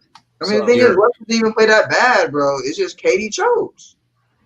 And Klay Thompson was inhuman. Exactly. Yeah, playoff Klay. Yeah, saving Steph legacy bottom room. You lucky Klay got hurt because he would have stole that MVP from Steph, and people would have been sick. I'm for real. Klay would. I didn't think Klay would have dropped 50 that night. Boy would had 37 in the third, and it was the beginning of the third. You know he would have dropped 50. Dog, this Klay you talking about? Come on, he was on fire. Well, that's why he got injured. Dog, he was doing too much. His body was like, "Yo, all right, bro, we ain't taking drugs, so I'm gonna have to take your knees, like, because you balling out a little bit too much. You ain't no superstar, Klay. Chill out." We've been talking about the Bad Boys 04 team, man. If you guys are just tuning in, go back and rewatch that. That was some good stuff. But sticking with Michael Jordan, next year on all NBA team statement jerseys, they are replacing the Nike logo with the Jordan logo. Now, I personally love Jordans. They are my favorite pairs of shoes. However, Jordan and the Pistons don't mesh well, and a lot of Pistons fans are going to be upset with this. Go check out, I believe it was on Instagram, ESPN posted that the Jordan logo will be in all the teams, and they got flooded with Pistons fans saying, no, it ain't happening, not on my jersey. So, to everyone in the chat, let me know what you guys' thoughts about the Pistons jerseys having a Jordan logo on it. Pistons talk, I'm going to start with you. What's your personal take on the Jordan logo being on a Detroit Pistons jersey? It just shouldn't be there, but I get that every NBA team with their statement jersey is going to have it. I saw one comment you were talking about. Someone said, put Tom Gores' face over the Jordan logo, and I'll buy it. Like, honestly, man, like, it just shouldn't be there. Like any other logo, just don't have a Jordan logo. Just have it blank. They need to put that black piece of tape over it that they always put on like the Bulls jerseys and cover it up. That's all. That's the only reasonable way they can do it. J-Mo, man, what's your thoughts on the Pistons having a Jordan logo on their jersey? It's the worst thing I've ever seen on the Pistons jersey. Like, I want to throw up. And I love Jordan. I buy Jordans. I wear, apparel. But hell no. Like, the Pistons need to be like, look, y'all know the history. We ain't putting this on this damn jersey. Y'all gonna have to do something else. Like, no. It's just like, it just made me feel bad. Could you imagine LeBron logo on a Celtics jersey? No. Like, it's just like Jordan was like, the fans there wouldn't buy the jersey. Let's be honest. I'm just saying, man. Jordan sitting there like, yeah, I'm sitting here just smoking my cigar and just looking at these Piston jerseys with my logo on it, calling Isaiah and laughing. Like, that's just how I feel. Because I know, like, I don't know if he probably don't talk to Isaiah, but I know he had to tell somebody to say something to Isaiah like, yeah, I'm on your team. Because, no, I'm not for it. I don't like it at all. You know, all the old heads ain't wearing that. I know they're doing a brand change, but not like it need to be one exception. Just don't put no logo on there. Like, I want Nike. I would rather it be New Balance, bro. Anything. Bring Nike back, bro. Puma, Under Armour. I don't care, bro. Like, come on, man. Can we talk about our statement jersey, though? We've had that jersey for 3 freaking years. That's the gray one, right? That's our statement one? Yeah, I mean, can't we get something more original? We do. We need a new jersey in the worst possible way. I talked about getting new jerseys last year. Bro, like the red ones that we got now with the blue stripe, that they've grown on me, bro. It's all right. I think it needs to get rid of the blue stripe and add like the blue down the sides, make it look a little bit more like Detroit-y, if that's a real word. I don't know if I made that up. We'll add that one to the dictionary later. But the gray ones, man, they're just kind of like, like the Lions have the gray ones, and I don't like those ones either. Like the Lions had those black uniforms, which were like so badass. I don't know why they got rid of those. It's probably because they lost a lot and they want to change the culture. Those gray ones, man, like if you put that jersey on, Like that's supposed to be like you representing the city. Like that's how you want the city of Detroit, where people outside Detroit always think it's kind of a bland city already. You want to put on a uncolored jersey, like, come on, man. You gotta bring back something, man. Like if you gave the Pistons a black jersey with the red, white, and blue on it, it would be sick. Like black and any color fit. Like it would pop. It would be amazing. I mean, pay some homage to the Bad Boys. Put a skull on it. I mean, something. Like I don't know. I'm not a big fan of the gray ones, although I do get that. I got one. Yeah, I don't like the gray jerseys. A lot of people like the gray and the black jerseys. I don't like either one. Like I love black. I don't like either one at all. Black always looks good for jerseys. It's like intimidating. No, but that jersey don't look black to me. Which one? The black jersey. It don't look the black and the gray stripe down the middle. Yeah, like that's not a. Oh no, not that one. Not that one. I didn't like that one at all. That was like a navy. That was a navy blue, like a dark blue. Like that's not black. Yeah. I'm talking going like black like this, like where you can tell it's black. Not whatever that dark blue was. Like that doesn't count. And plus that one had gray on it too. So they took a dull color already and add more dull to it. So here you go. Like the only jersey I like is the Motor City jersey, the regular red ones and the regular white ones. Like all these other jerseys, I'm just not feeling besides the Big Sean jersey. Oh boy, that boy fire. And then I like that jersey, but that's about it. Sick content. I'm all for bringing back the Teal Boys. Yeah. A lot of people don't like those because it's very 90s. I like the Teal Boy. The Teal Boys remind me of Grant Hill. Like that's the only thing I think about because he was who the guy I was watching. Mm-hmm. Just watching Grant Hill high fly in that teal. Yeah, a lot of fans don't want to bring back the teal because it brings back bad memories of them losing so damn much. They're like, I don't want to see that jersey. Brings back bad memories. We're losing right now. What difference? I know. It's like you can't have it. You're both ways. Like for me, there's no bad memories, man. Y'all got to stop acting like the Pistons are the Lions. I said it. At least we are not the Lions. We the damn Pistons, man. There's like teal jerseys, whatever. We a story franchise, even if we haven't been like that recently. Come on, put some respect on our own name. Come on. Yeah, they gotta do something different with those great jerseys. But I guess I'll just say my opinion on this. I didn't like it either. If you follow me on Instagram, you will know that I did not like it. I posted on my story. I posted a boo and just a frowning face because I didn't like it because it's like, well, why would you want to post your biggest rival of all time on your jersey? Like, they trolled with Blake doing the same dunk. That was funny though. Yeah. Well, isn't Blake? Isn't he part of Jordan though? Jordan Brand, yes, he is. Yeah. So. It is. See, that's why Blake should have came out like, "Look, Jordan, I know I'm part of the brand, but this ain't gonna fly as long as I'm in a Pistons uniform." Can we just cut out like Blake Griffin's hairline on top of Jordan and put it on there so we're like, oh, that's just Blake. It's not Jordan. Like do something because like it's just not cool, man. Or put Big Ben's afro on there. I think that should be specialized by the city. Like every team should be different. Like, and why does Grand Rapids have better jerseys than we do? I don't know. I like their jersey. Their jerseys. Hey, nice. There we go. If we get a Flint Tropics Detroit Pistons jersey, I'm gonna buy them all. I'm buying the whole stock. You guys ain't gonna get any of them. Stop it, man. Grand Rapids Drive. Flint Tropics. If you don't stop. I gotta represent for my city, bro. Yeah, so I don't think any Pistons fans are really happy with this. So let's go ahead and transition into some trade rumors. Now, again, nothing here has been reported by any like highly respectable people at all. This is mostly fanfare here, and it's been going on for the last couple of years. So I was like, hey, why don't we dust this bad boy off the shelf and take it for a spin? So if you guys are on Twitter, part of Pistons Twitter community, great place to be. Go check it out. Go follow all those guys over there. But we've been talking about should the Detroit Pistons trade for Zach LaVine. Now, I don't even know if Zach LaVine's available via trade. I'm not sure what Chicago's trying to do. But a lot of people have been talking about it. It's been on my timeline almost every single day. So I'm going to ask the peeps in the chat. We got 42 rocking with us. Make sure you hit that like and subscribe. Go check out everybody else in the description and go subscribe to all of them. Fellas, should the Detroit Pistons try to trade for Zach LaVine? And if so, what should they give up to get this player? CA3, since you started last time, you're going to go ahead and go first this time. I mean, I would love to have Zach LaVine. I mean, he's a young talent. he's just a great offensive player. I mean, he's a good shooter, and he can get to the rim. I really don't know what I would give up for him. That's a problem. I can't really come up with that right now. I mean, we'd have to give up some of our young guys to in order to do that. But we might have to give up Luke, man. We might have to get Zach LaVine, because Zach LaVine's a problem, man. I mean, he's young. I mean, he's a guy that's averaging about 25. I mean, there's really nothing he can't do on the offensive end. So we'd have to give up some young guys to get Zach LaVine.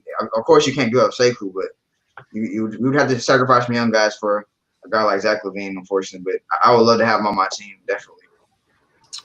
I would love to have Zach LaVine on the team as well, but like you said, you got to go with some young pieces and maybe a draft pick to get him. He's been playing great over there. He's been playing at an all-star caliber level over there in Chicago. So you want to get young players like that who are getting better and playing at a higher level. It's just all about how much you want to give up, who are you ready to give up on to get Zach LaVine. So Pistons talk, man. I know you're part of the Pistons Twitter community. What are your whole thoughts on them trying to debate should we trade for Zach LaVine or not? Feels like the same thing every year. I think last year, wasn't it Russ for a minute to the Pistons, and it was Mike Conley. It's like, I get it. I think the city just wants a point guard they can get behind. And no disrespect to Derrick Rose, but we need a point guard that actually can play more than 50, 60 games every year. He's only 24, 25. He's got about $40 million left on his contract. You'd probably have to give up some of the young guys and probably a first-round draft pick. But honestly, I wouldn't do it. Just too much assets and too much money right now. Yeah, Bebo, I'm going Tony Snell and Thong Maker for Zach LaVine straight up. That was a pipe dream. I'll throw in a future second round in 3 years for it, too, to make it a little bit more attractable. JMO, man, what would your thoughts be on this one, man? A lot of people have been discussing this on Twitter. Should Zach LaVine and the Detroit Pistons try to make a deal where he can get traded here? No. I like Zach LaVine as a player, but I don't like him for this team at this point. I've been hearing from Pistons fans, they've been pissing me off. Oh, we rebuilding. And why are you getting Zach LaVine if you're trying to rebuild? I don't think we should be that, because we're not that close. But if they're trying to win some games, then yeah, you pair him with Blake Griffin. But I was told they're trying to rebuild. And if that's the case, I'm not about to pay Zach LaVine. And one thing you got to remember, after his contract is up, we're going to have to re-up him unless we're going to let him go. I think he signed a 4-year deal a couple years back. I think he has 3 or 4 years left. But after that contract's up, we're going to have to pay him. And it's going to be much more than what he's getting, because I'm assuming he's going to be better as a player. So you're going to be looking at $25 million a year. He's getting paid $19 million a year now. So you're going to be looking at $25 million a year for this guy. And I don't know about that. And to me, he's a guy that's just talented, but he's not really a true point guard. And these two guards hybrid and masquerading as point guards, there's a lot of them in the league today. And I'm gonna just say no to getting Zach LaVine. I don't want to give up any assets to get him or anything like that. I'd rather keep all the assets we got and draft our point guard this year. If you want to win, now and try to make the playoffs this year or next year, then yeah. But other than that, I'm not going to give up my assets. I'm gonna stand pat with my team and keep building it and draft the point guard. I'm tired of taking other people's players. Let's build something. Let's draft our star. Not go have to get it somewhere else and then have to overpay for it once his contract is up. Right. I know Pistons fans want Zach LaVine. I mean, the dude's a baller. I'm not gonna deny how good of a player he is. It's just I don't think he fits for this team at this point or what we're trying to do. Yeah. I get it. I do. Let me know what you guys think about this potential trade that could go down. Again, nothing's confirming this, nothing official. The Pistons aren't actively pursuing this. This is all just fanfare, and I am a man of the people, so I do like to engage in all of this. So let's go ahead and transition into some draft talk real quick, because draft lottery is under a month away. They have moved this up to August 20th. So I think that we all know who we'll be looking at if we get a top pick and LaMelo Ball. But just on the flip side of this, man, the Pistons do fall outside the top 5, somewhere between 6 and 9 is where they could fall. Can Killian Hayes will probably be pretty high on my list. I also like Kira Lewis really much. But I want to know, if we don't get LaMelo, is Killian Hayes the best player available for the Detroit Pistons? JMO, your question. I'm going to start with you. Most definitely, yes. Now you might think about Anthony Edwards. I'm not gonna argue with you. I just don't agree. We'll have to agree to disagree, because Anthony Edwards, he's a problem. I'll keep saying it. He's gonna be averaging 20 out the gate. It's not. I know it, but I want a damn point guard. I'm sick of it, bro. I need somebody that can pass my players the damn ball and actually score and shoot. Killian Hayes, And where was he? When he was in the Euro League playing the regular season, he was giving you 13, 6 assists, but he was shooting 49% from the field and then 39% from three. And actually in the Euro Cup, 45%. He played 10 games, 45%, 39% from three. He had 60 assists in 10 games, 6 assists per game. Like, the guy can play, he can shoot. Yes, he has to work on using his right hand. He'll fix it. James Harden was left-handed too. He fixed it. A lot of players can fix that. So when I'm looking at him, I'm taking him over a lot of players. Like I said, to me, it's not about always getting the best player. It's about getting the right player. You know, like some players can be better than other players early on, but at the end of the day, it's about drafting the right player for your franchise. And I think after Melo, Killian Hayes will be the right player. Will he be the best player? No, he's not better than Anthony Edwards. You want to take him? I'm not going to complain. But if you want the best player for your team after Melo, I'm thinking fit. I'm not thinking about star power, because I don't think scoring and star power is something that we lack. I think Sekou can score. Luke and Svi and them boys can score. You can find scorers, but to me, we need to find leaders, because we like leadership. And that's how we went to the promised land and won our games before. We lack leadership on the basketball court. Like, Blake shouldn't have to be leading as a point guard. That's what he had Chris Paul for. All in all, I've been rambling for a while. His chemistry with Sekou is amazing. I think that matters a whole lot. And after Melo, I'm taking Killian Hayes every day of the week, just because I think we need a point guard. It's always another season where you can find scorers to fill out your team, but I just think he's gonna be efficient about Killian. I don't know if he's gonna come out scoring 18. But I think he's going to be giving us efficient numbers and passing the ball, and he can play defense. So I'm taking him. I don't know if I agree with Anthony. If Anthony Edwards is available, I'm taking Anthony Edwards. But I think point guard wise, outside of Melo, I think Killian Hayes probably has the highest potential in the draft to be really, really good.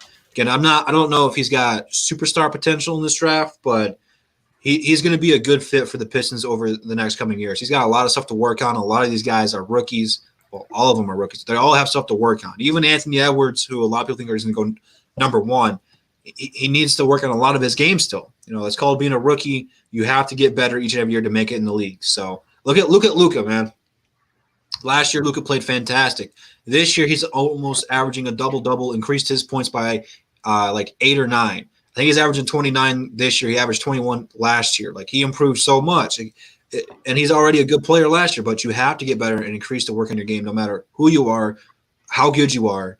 It's part of the game. So, yeah, I like Killian Hayes a lot. And I think he is going to be the second best point guard out of this draft. So, Pistons talk, man. What do you think? If Melo is not there, is the Killian Hayes hype bandwagon train, whatever you want to call it, is that the next best option for the Detroit Pistons?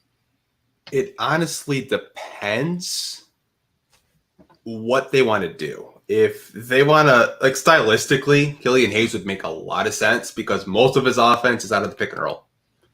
With Kyra Lewis, it's a little like you mentioned, he'd be probably like a third option. But Kyra Lewis is good in transition, and we've seen with Sekou loves to run.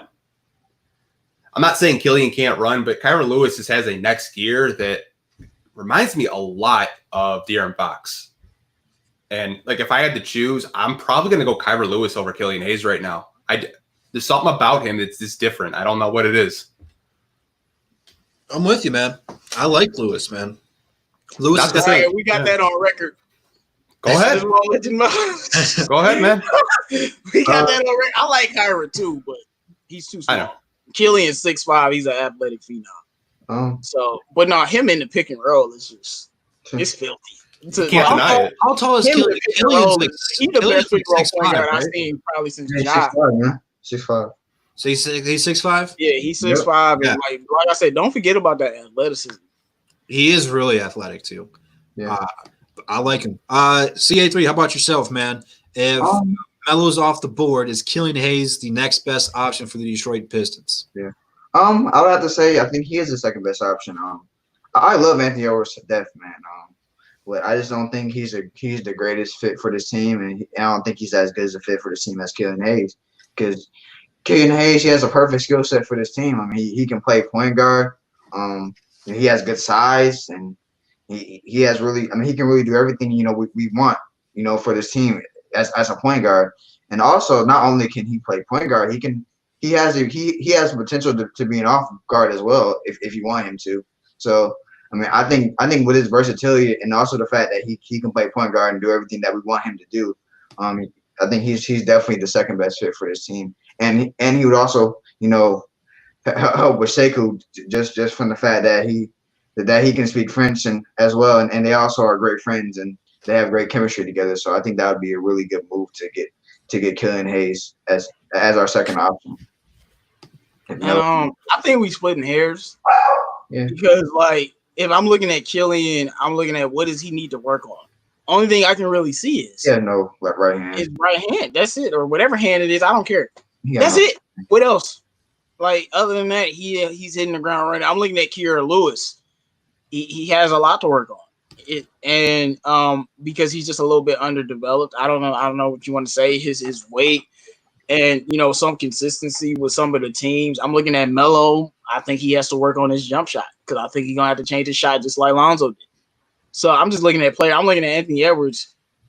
Efficiency is all I can say because the man he's Anthony Edwards. Efficiency because he's not an efficient basketball player. That's about. I'm just looking at that because I know we're splitting hairs. But I'm just looking when I'm looking at Killian, it's like all he has to do is get better with his other hand, and he can do everything else. Like, okay, if I'm Dwayne Casey, I'm like, yeah, one hand behind your back, you ain't using your dominant hand.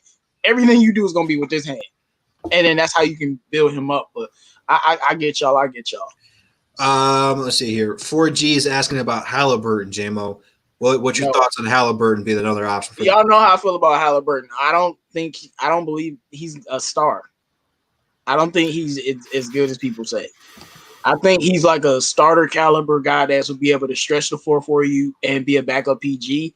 But I don't know if he'll be a star. Like if I wanted a player that I think is gonna be able to shoot and play defense and give me rebounds, and I don't need him to be like my franchise guy, then I'm gonna take Halliburton. But if I want a franchise star type player, I'm not gonna take him. But one thing about him is I think he's reliable. I think he'll be able to shoot and be able to play D, and he'll be able to pass. He'll be able to do those things. But I wouldn't take him. I would say like Kiera, even though Kiera and Cole Anthony are way more projects, I would take them just because of the boom potential. Over, they could bust terribly, but I'll just take them over the boom potential, But if I want a solid guy that I know gonna be solid, then I'm taking Halliburton. Addressing a couple people in the chat real quick. Big Slime Dan, we talked about Zach LaVine 10 minutes ago. So let's go ahead and rewind the video. Dazzer Whitey. Sorry, maybe. I butcher names. Don't take it personally. How's it going from England, man? Good to get it. People all across the world talking Detroit basketball. So greetings and salutation. So yeah, man, I just think the Pistons need to go point guard, man. That's really what they kind of need to do. I don't care if it's Halliburton. I don't care if it's Melo, Hayes, Lewis, Cole Anthony. Like, they need to take a gamble on one of these guys and see what pays out, because we might not be high on somebody, but you can't put into question people's work ethics, man. Anybody who could be a bad draft prospect, fall in the draft, work his tail off, and proceed to be one of the better guards in the league. So I am open to whoever the Pistons take, and over time, judge them slow. Usually first year's a pass. Second year is just kind of like, all right, I want to see improvement from what you did last year. So whoever the Pistons take, man, I'm going to be all on board until it doesn't pay out. But until then, I'm going to be rooting for that player and showing you what that player is doing to get better. So I definitely think the Pistons need to go a point guard this route. If they get a top 5 pick and like Melo's not there, then they could really start looking at trading down to get one of these other point guards who are pretty good but maybe not a top 5 pick in the league. So, Hey, Drew, hey, you said you don't care who they take. So when they take Danny at 4, you gonna be no, point guard. I don't care what point guard they take. Okay, I'm about to say, let's get this on record. Like, when they take Danny at 4, because Melo Edwards gone, you gonna be like, bro, why? When they take Wiseman at 4, Right, we're gonna have to tape your reaction. Or Nick on Conway or something. I meant point guard. Hey, and Denny might play point guard, so That's true. hey, That's what I would start him at point guard unless I didn't have a small forward. Gotta see if he can do it at this level. Get ready for your questions. We got one more topic before we're going to open up to the peeps and answer your questions. So let's go ahead and put a little twist on this question. So the New York Knicks hired Tom Thibodeau. Everyone knows he coached Chicago with prime Derrick Rose, Joakim Noah, Carlos Boozer, and several other people that came over there throughout the year. Yep, they got a whole squad over there. He is now going to the New York Knicks. Rest and peace to all of their fatigue stamina. That is out the window. Once he gets his Jimmy Butler, he'll be playing the entire game. Could LaMelo be that player? We don't know. New York's been very high on LaMelo. So now that Tom is taking over, he's going to get the players that he wants. Does this new regime change in the New York Knicks affect our chances at getting LaMelo? CA3, I'm going to start with you. I mean, I hope it does. I mean, I hope the Knicks. I mean, I think it may affect LaMelo's whole feeling about New York being his ideal place to go, because I mean we look at what Tom Thibodeau does, man. He runs his players to the ground. You look at Luol Deng, boy. That man, he led the league in minutes for a few years under Tom Thibodeau. So. And I think he led the league. He led the league in minutes 2 straight years under Tom Thibodeau. So, I'm serious. I'm looking at a little thing right now. He got minutes per game in black 2 straight years and under Tom Thibodeau. So, he's literally led the league in minutes. And then he ran Derrick Rose to the ground. Also didn't help that Derrick Rose also played a lot of minutes under his coach before Thibodeau as well. So I mean, and Thibodeau just ran him down more. So. I mean, Thibodeau just runs his players to the ground. So I hope it affects LaMelo's decision to make him, consider the Pistons more. I hope it does. I mean, but we shall see though. The lottery will determine a lot of things. Where these teams are placed, and we'll know by the time of the lottery. How high of a chance we have of getting LaMelo Ball. So we'll see, man. I hope it does. Pistons talk, what are your thoughts on this? Now that Tom Thibodeau is now the new coach of the New York Knicks, does this affect our state of getting LaMelo Ball? I don't really think it's going to affect us. I think there's one player on the roster that the Knicks have their eye on, and that's Derrick Rose, because Leon Rose has his eye on him. Tom Thibodeau used to play for him, and I've already seen rumors that the Knicks want Derrick Rose. They're willing to trade for him.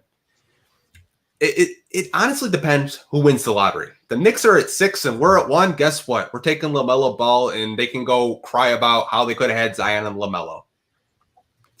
Simple as that. Facts.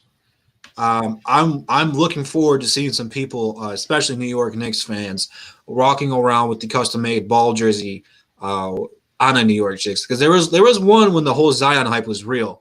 I saw that. He was at Game 3. The Milwaukee Bucks, Detroit. I don't know why he was there, but he was there rocking a Zion New York Knicks jersey, bro. And God, this looks silly, bro. Like, I know Knicks fans really, really want Melo, and if Melo does go to New York, one of 2 things is either going to happen. Tom's going to like him, and he's going to run him in the ground and potentially ruin his career. Or 2, Tom Gorse is not going to like his work ethic and get him kicked out of New York, where he's going to go somewhere else and thrive, similar to how Lonzo did with the Lakers. So I don't even think he makes his 5-year contract. It's the Knicks. With the Knicks, I don't know, because hey, that might be our best shot at getting LaMelo. Actually, not thinking about it, because New York, man, they have some good young talent over. Like, they have a lot of guys that were really good. Like Dennis Smith Jr. pops him on right away. He was really good in Dallas. He goes there, becomes butt cheeks and not the good kind. Like, if Melo goes there for a couple years, stinks it up because of Tom and the Knicks being the Knicks, we might get him for a cheap deal. He comes over here and then is destined to be the player that we all thought he was. So I don't know. JMO, man, what's your thoughts on the New York Knicks getting Tom Thibodeau, and how does this affect the race for LaMelo? I think it affects it greatly, and alluding to what you just said, it's about LaMelo. Obviously, whoever draft you. But if I'm LaMelo, I'm thinking, yeah, I could go to New York. I could be the man. I could be in the bright lights. But Tib is going to run me into the ground, and we're going to be ass for a while. Or I could try to go to another team where I can still win Rookie of the Year, and I can win. So it's about, do you want to win, or do you want to be in the spotlight? Because if Melo wants to win basketball games, wants to be in his first playoff series, he's going to try to go to the Pistons. Like my point was, I feel like as soon as they saw Tibbs, LeVar was on the phone with Dwayne Casey, like, D-Rose off the bench, right? I'm just trying to clarify. And Dwayne's like, yeah, he a 6 man. Like, come on, man. And like, I already know they talking about it because like, I didn't know connections like that. Hey, man. BBB. They on the phone, bro. I'm telling you, LeVar got on the phone, or he said get somebody on the phone with somebody, because Melo ain't about to play for that dude. But he does like his kids to play a lot of minutes. But it's different between playing a lot of minutes and being ran into the ground. And like I said, it's about winning or being in the spotlight. Yeah, Lonzo and BI and even Kuzma, yeah, all of them, they're in the spotlight. They're in the spotlight in LA, but you're not gonna win like you're gonna win in New Orleans. And you'll say, well, New Orleans isn't a big market. It's not LA. Well, it is now. They got Zion, Lonzo, and BI. Like, you can easily change a small market into a big market with star power. We've seen it plenty of times. So that market is going to be huge now because they got them. So if I'm looking at it from that perspective, yeah, it's not the New York or the LA market. But you come to Detroit and start winning, no one's going to give a damn. We don't know. Nobody cares about anything in Portland ever. Do you ever think about Portland? You probably never thought about Portland a day in your life. But dang little over there, so you care.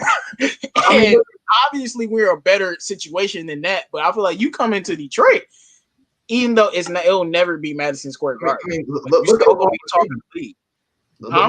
City, though. Look Oklahoma City for other years. Look at Oklahoma City. I mean, oh my gosh. Well, the fans love their team, and we love our Detroit Pistons. Go back to Oklahoma City. Go back to the Palace, man. They set like the attendance records for like, what was it, 5 years in a row? Was it something like that? They sold out every single game. Didn't matter who they played. And I know the fans love this team because we got 50 people in the chat rocking with us right now. Make sure you guys hit that like button. We only got 32 likes. I want to see 50. G Unit. Let's go ahead and anyone else got any more things to say on this one about LaMelo? Well, yeah. I just feel like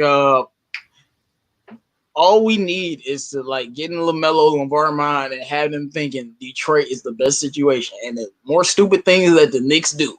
It really is, though. Well, of course, we know this. And, it's like I told you guys, it's a lot of LaMelo or Ball family fans that are coming on the bandwagon like, yeah, I don't want him in New York. I need him to go to Detroit where he can actually win some games and be with a better organization. Look, I want the best for Melo. Like I said before, outside of Golden State, I mean, the Bulls but outside of Golden State, this is the best place for this guy. And LeVar don't want him in Golden State because he's not going to be starting. He's definitely starting here. There's a couple of teams you could go to, though. Like Phoenix would be a good one. Him and D-Book would be unstoppable on guard. Where Phoenix gonna get that pick? And you got 8 now. I don't know. It's gonna have to make the playoffs or not. They not getting that pick. They could go ahead and trade up though or something. And then, like you said, Chicago. Him and Zach LaVine would be a nasty 1-2 punch. But outside of that, I don't think so. I don't really know how good Markkanen is. Like he's okay, but he really hasn't progressed the way I thought he would. He's been hurt every once in a while, but. I don't think Melo needs to be with any other ball dominant guards. Taking my fandom out of this real quick, though. I've said this 1,000 times. I'll probably say it 1,000 more times until we actually get LaMelo. You're giving him a healthy Blake Griffin and a healthy Derrick Rose. Those are two veteran leaders. Like we've said, Blake Griffin is a top 15, top 20 player in the league, top 3 or 4 at his position. He's going to have an all-star in Blake Griffin, all-team player in Blake Griffin if he stays healthy. And then you got Derrick Rose, who had just a phenomenal season, averaged 18, I think like 2 and 5. Like Derrick Rose was freaking-tastic this year. He's going to be a great mentor to him. And then you're giving him a young Sekou Doumbouya to work with, who Sekou is going to take a jump next year. Then you're going to be potentially re-signing Christian Wood. He averaged 20 and 2 since the Dre trade. And then you got Luke Kennard and Mihailuk as his 2 shooting guards, who both shoot 40% from downtown. Like What other team in the lottery besides Golden State is going to offer a young point guard that much in return to start out year number one? There ain't. Nothing. There ain't one. If he goes to Golden State, he's not going to be starting. He comes to Detroit, he's going to be starting. So he's going to have the opportunity to run the offense and stuff too. Yeah, healthy Blake is better than any other player on any other team besides Golden State by far. It's not even close. And I love, the Zach Levines and guy, but no, it's not even close. So yeah, it's like I said, I just want the best for the kid. If he doesn't come here, I hope he goes to like Chicago or something, because New York, I'm not saying he's not gonna play well, but he ain't gonna win nothing. That's what I'm saying. It's gonna be year 5, year 6. Like, I'm stuck with the Knicks. Help me, save me. You know what I'm saying? And I don't want that for him. I just want him to go to a team that he actually has a chance to, be successful, because eventually he's gonna leave the Knicks and go to another team anyway if it don't work out. And I can't see the Knicks doing anything the next 4 years. Maybe the next 10. 4? No, they're gonna be trash. They might make a couple playoff appearances, but you got the Hawks coming up, and the Pistons are still going to be in the mix, and you still got the teams like Orlando. So I don't think it'd be a good idea. Them getting Tibbs helped us out a lot. Trust me, because like, you want to go to Dwayne Casey or you want to go to Tibbs? What's the highest Tibbs been in the playoffs? He went to the Eastern Conference with Derrick Rose, I think. Did they go to the Eastern Conference? Well, they're two different coaches, though. Tom Thibodeau is a very strict coach.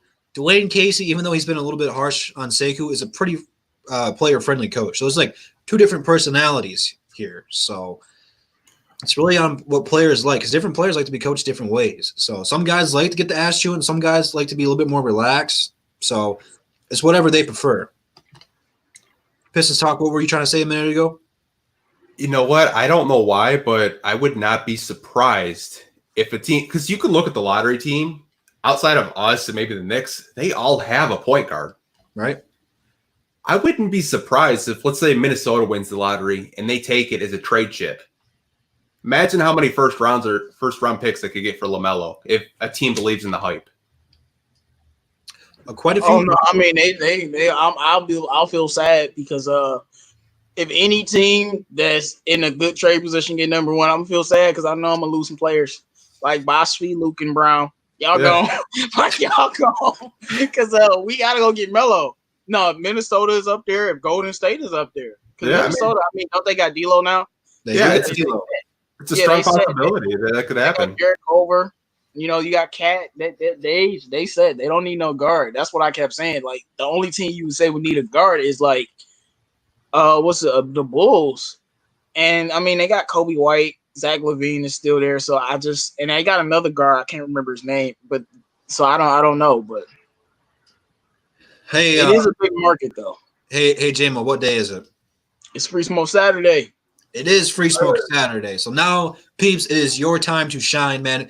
Any questions you got, Pistons related, NBA related, questions in general, you can open it up to me, CA3, Pistons Talk, or JMO, or just open up to the panel, and we will try to get all of them. We got 50 people in here, so we should get a lot of questions today, and I'm going to go ahead and try to answer all of them. So the first one that I see is we got Shad, 216JF. What's going on, Shad? Said, would Woods start at center when Blake is healthy, or be a backup power forward? Me personally, I say start him at the 5, but Pistons Talk, what do you say?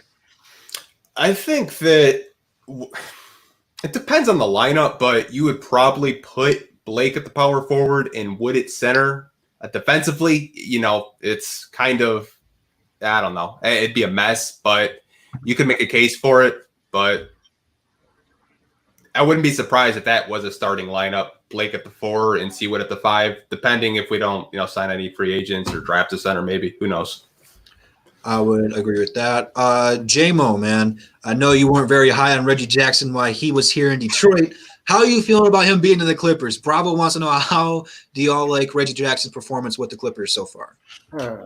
I'll say it for the 50th time. He's playing his regular role, bench player. He was never a starting point guard in his league, and that was my problem. But if you want him to be an 8th man, he'll be very productive for you. He's way more Lou Williams than a starting point guard. I would agree. Oliver, he's opened this one up to the whole panel, so we'll go pretty quick on this one so that way everyone gets to say so, because we got a lot of them coming in right now. So, CA3, I'm going to start with you. should we put Sekou at starting small forward next year, or does he need one more year to develop? Start him, man. He needs minutes. Start him, man. We don't need Tony Snell starting at small forward again. Start him, man. Start him at his natural position. Tony Snell. We don't need Tony Snell starting at small forward. Just start Sekou, man. He needs that run, man. If you want him to develop that confidence and get better like you want him to, he's got to start right away. If you ask me, he's probably not going to start right away, but I think he should start right away. I would agree, man. Throw him at the small forward, man. Give him some opportunities, and you could always take him out of the smart lineup if he's not ready for it. But give the man an opportunity, man. Let's see what he can do with a healthy Blake, a healthy Christian Wood, whoever we're going to draft this year, a healthy Luke. Let's see what he can do out there with what we're supposed to get. So, yeah, go ahead and throw him in there. Pistons talk, man. Do you think that we go ahead and throw him out there? My thing is, you really going to start Svi Mykhailiuk over Sekou? Like, really? Come on. There's nobody ahead of him to be starting over him. And if it's Svi, then I will slap Dwayne Casey. Like, seriously, like, don't waste that boy time. I'll request a trade. There's no starting small forwards or point guards on the team. So Sekou and whoever the point guard we get, unless we can tell that they need to be backup PG, they need to be starting without a doubt. Pistons talk, what's your thought on this one, man?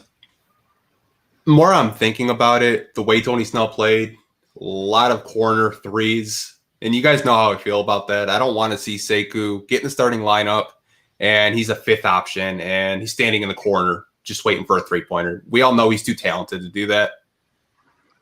I would probably develop him one more year, and we're probably going to get rid of Tony Snell really soon because $12 million at small forward, that is too much money. Especially for the production you're getting. Yeah, I mean, but I don't think he would just be spotting up in the corner like that. Because if you have a point guard that's going to be out there, and then you looking at he's never been on the court with Blake. Look, say what you want about Blake, but he will get players the ball. Oh, absolutely. And he can create double teams too. So just imagine, Blake draws a double team. He gives to Sekou. Sekou's wide open, but instead he's driving to the rim. Now his option is to kick it over to an even more wide open shooter or score now because it's two people focused on Blake and he can easily slash. Like Christian Wood can easily do that too. Mm-hmm. But if we develop in him because he might not be getting shots, so we want to wait. It's Tony Snell. Like if it was anybody else, almost, man. If it was Anthony Tolliver, and I know y'all don't like him, and he a power forward, but it's Tony Snell. Like it's Tony Snell. It's Tony. I'm gonna keep saying it's Tony. Hey, Demo, is it Tony Snell? Coming off the bench, how much more opportunity would he get? You said what? I said, hey, is he Tony Snell? I don't think Tony Snell is as bad as Andy Tolliver. Come on, bro. But he shouldn't be a starting small forward. I never thought he was a bad player. He was a solid player. Well, for 12 mil, though, you want a little bit more production and a little bit more of a role for a player, I want to see him shoot it more. Like, he's still tentative. No, I like. That was his problem in the league is he never shot the ball like he never wanted to do. I mean, I don't mind a player like I don't mind a player like Tony Snell coming off my bench, but I don't want him starting. No, right, never. And it don't got nothing to do with Tony. I like Tony Snell. I would want him on my team if the price was right. He can play D and he can shoot. Like everybody wants that. But that's all. I mean, if the Bucks want him back, they can have him. That's all. All right, we got a lot of questions pouring in. Let's go ahead and knock some of these bad boys out. Devin99 says, who you guys want in free agency the most? So, fellas, give me one free agent player you want the most. I'll start, and that is JaVale McGee. Pistons talk, who would be your free agent that you want the most? I'm probably going to roll with Harry Giles. It's a good one. I like that one, man. J-Mo, I know the Pelican game's on, but who's the free agency you want the most? Is Malik Beasley available? I think he's a restricted free agent.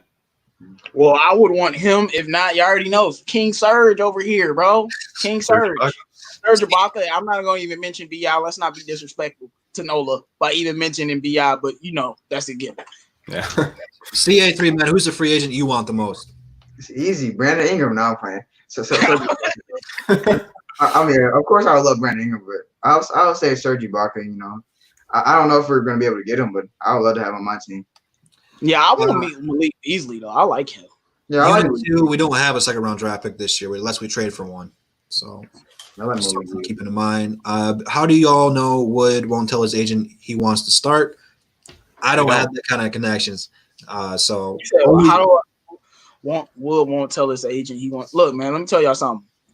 I love Christian Wood, but he's a nobody. He can't be making demands. You know what I'm saying? Unless he going to the Knicks, then yeah, make demands. But he's staying here. He can't be, I gotta start no matter what. Come on. I think he would start if he stayed here. So it's a problem. 187, the new breed. Should the Pistons try to get Aaron Baines or Daniel Theis? Aaron Baines was already a Piston. I loved Aaron Baines. He's not done flashy, but he's played great in Phoenix. He's better now. Yeah, he's a really good clip right now. So Aaron Baines definitely. I could take or leave Daniel. What do you guys think? Man, Daniel Theis is boo to me. And to me, he's 6'9". He's not on center. They just play him at center. No, I'm taking Baines though. Mm-hmm. Definitely. We should get Baines. I want him on the team. I'm taking Baines because he can stretch the floor. When he was here, his 3-point shot wasn't really that good, but now it seems it's a little bit better.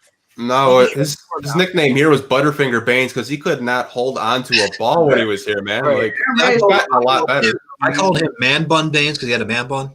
Yeah. So. But Daniel Theis isn't a bad option either. I think he's not as talented as Baines, but I wouldn't mind either one. Yeah, but he's not really a center though. No, he's more of a power forward. Yeah, but the Celtics just play him at center, and that's why I'm like, why are we adding another power forward? He's not no center. I don't know. It's a lot of small ball going up. The Celtics don't really have anyone that tall either, so that's probably why they play him at center. That's been Boston's problem for minutes. They don't have a true center. That's all they're missing. That's all they are missing is a real. I mean, their most true centers in his Tanner off the bench. That's all they really got. And he doesn't play like a defense. Not no true center. He a smart center. He get buckets. That's it. Sean Don Sports, would you amnesty? Did I pronounce that right? Amnesty. Damn it. Would you amnesty Blake if you could sign BI? Pistons Talk. I know you did a video about that. This could potentially be coming back, so I'm gonna go ahead and toss that one to you. Yes, 100%. Yeah, but we not getting BI, bro. That's done. Oh, I know. But it would open up 30+ million in cap space. So you could try to outbid New Orleans, but they'll have the final say. Yeah, they can match anything, and their biggest contract is Drew Holiday, who's gonna be off the books. So lost cause. Yeah. Now if they don't want to pay BI, oh, thank you. It's not against Blake either. It's just I swear. But I don't think that's gonna happen though. Hey, JMO, TJ wants to know, so what do we do with Kyrie Thomas now? Is this going to be another Middleton or Dinwiddie blunder where I think he means where we have a good guy on the team, but we don't use him right, and then we're going to move on from these and go somewhere else and thrive? Yeah, I told y'all this last season. I said Kyrie Thomas is going to be the guy that doesn't – whether it's his fault or – I'm not going to even blame nobody. I'm just going to make a general statement. He's going to be the guy that didn't get a chance here, and he's going to ball on another team. I'm just going by what I've seen. When he stepped on the NBA floor, he's been good. Can play defense, can shoot the basketball. He's been good enough. It's just sometimes I always say the NBA is about opportunity. Look at Shake Milton. He don't get opportunity. The man's a nobody for the rest of his life. He get opportunity now. Now he's a starting point guard. And the same thing with Kyrie Thomas. He's been injured, but even when he was healthy, Bruce Brown always got more opportunity over him. I never understood why, because I watched them both in college and felt like Kyrie was a better player when he was playing for Creighton. But I just think he hasn't had a shot. But I said this before. The Pistons, the old regime would have got rid of Kyrie by now. And the fact that they haven't lets me know that they want to give him a chance. That's Ed's pick, man. Yeah. Because, remember I said it a couple episodes ago, if we were the old Pistons, we would have been got rid of Kyrie Thomas. Yeah. But they probably see the same thing that I'm seeing. This man is healthy. He can contribute. And I really think he can. And I don't want to get rid of him, to be honest with you. I don't blame you, man. I don't want to do it either. Joey, man, I told you I would do this if you came in the chat, and here you are. So you guys always support me. You guys always support the DSA. So I want to go ahead and support you guys right back. Joey has an invention he made by himself. He's got the link right there for you guys to go ahead and check it out. But it's pretty much an extension for you can put your phone on your laptop. So right now, if you had NBA League Pass and you wanted to watch multiple NBA games, and you don't just have to watch NBA games, you can watch NFL games, MLB, hockey, UFC, whatever you're into. This thing just plugs right on top of your laptop, and you're able to watch something on your laptop, and you're able to watch something on your phone at the same time. So go ahead and go check that out. His link's right there for it. Just go ahead and go support him, man. He supports me all the time, so I want to go ahead and support the people back. So let's go ahead and keep moving on with these questions, man. We got a ton of them here, man. Let's see. I meant to click Bravo's one. He says, how do you guys think if we switch Snell's expiring contract for an Ilson Early Silva's contract and get a first round pick 30th question mark? CA3 man, what do you think about that? Switching for Ersan Early Silva's contract. I mean, I don't know how that would work because I think Ilyasova is a good player, but like we have so many power forwards on the team. Like I don't know how that would work out. Like that's all I'm saying. I mean, I think he's a nice player. I think he can shoot, but we need a true center, man. We don't need another power forward. We got so many power forwards on the team already, bro. I feel you. Sean Don Sports, better chance of upsetting the Lakers, Pelicans or Blazers? JMO? Pelicans? Come on, bro. You already know, man. I have to give you your opportunity. I'm only going to say Pelicans. I'm going to just be simple about it. Blazers just got dang. Hassan is good, but they got too many tall trees. Melo is okay, but he won't be enough. And CJ McCollum for sure won't be enough. Pelicans, yeah, none of those players individually are better than Dame Lillard, but you got Drew, borderline all-star, Zion, who's basically an all-star, Ingram, who's basically an all-star, Lonzo, a borderline all-star, and then you just add that with JJ Redick. They're a problem. So, yeah, no team wants to face them. I would agree. Pistons talk from 187, the new breed. What should the Pistons do with Langston Galloway? Trade, waive, etc. Just let his contract expire and let him walk. Yes. Yeah. Well, if he nothing against them. If you bring him back, then you're pretty much saying, I'm going to go waive Kyrie Thomas. I was just about to say, you're basically saying F Kyrie Thomas. Give Kyrie an opportunity, man. Like, I feel bad for the guy. That's why I didn't want Galloway on this team last year. That's another reason why I didn't want bringing Derrick Rose to this team, because I'm like, when are we going to give our young guards a chance? Yeah. But this year, let Galloway go. Kyrie needs all his minutes needs to be going straight to Kyrie Thomas, and then we don't have nobody to fill the point guard role, so that point guard can fill that role. It's nothing against Langston either. I mean, I think Langston's going to get money this year from a contender. Facts. Yeah, he'll probably get a nice 12. Yeah, I mean, he had a really good year this year. Let's see here. CA3, if Ball gone, would you take best available and take a PG next year like Jalen Suggs or someone? If Ball is gone, I mean, I want to take the second best point guard on the board, man. We need a point guard, man. I'm tired of waiting. We need to stop waiting for this to happen. We need a point guard right now, immediately. Well, to his point, though, we don't want to be like the Cavaliers. The Cavaliers have a good shot at getting another top pick, and if Melo's the best player on the board, they're going to be like, well, do we want to take him? Because that means we got to move on from Sexton or Garland. So I get it, but I think there's a couple good point guards in here, and then next year you can really take best player available next year. So again, if something happens where next year we're in a similar position, you got to take a guard this year. Yeah, like I said, take a guard this year, and then next year take best player available. So yeah. That's what I feel like last year we took best player available. I mean, you might disagree with that because people selected after Sekou had other years, but they wasn't stuck in the G League. But I think we did that last year. Now it's time to actually go draft a need because we didn't really necessarily need Sekou. We still got 50 people rocking with us, man. Make sure you guys hit that like button before you guys head out. I mean, I think we could have used a 3. I think we got a 3. I think we could have used a 3 last year. Could have used a point guard too, though. We can still use a 3 this year. We still need a 3.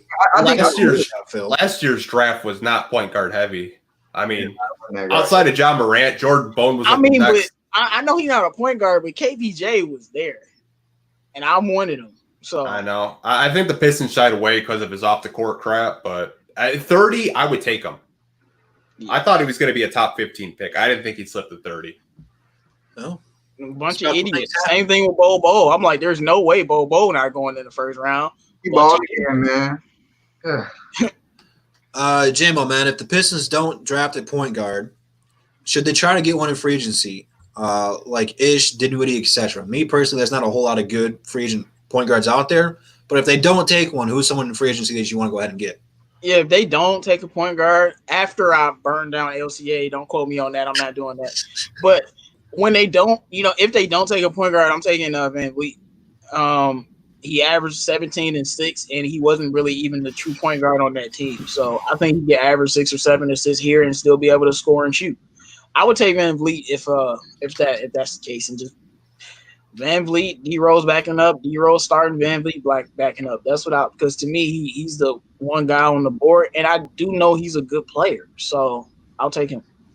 Bravo, man. We talked about Lou Will leaving the bubble way early in the stream, bro. It's pretty funny. Pistons talk. Would you trade Luke Kennard for a top 20 pick in this draft? No.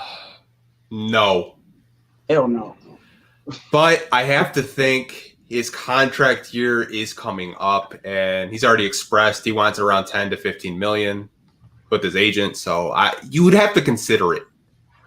But you know. I mean, but top 20 could mean 18th.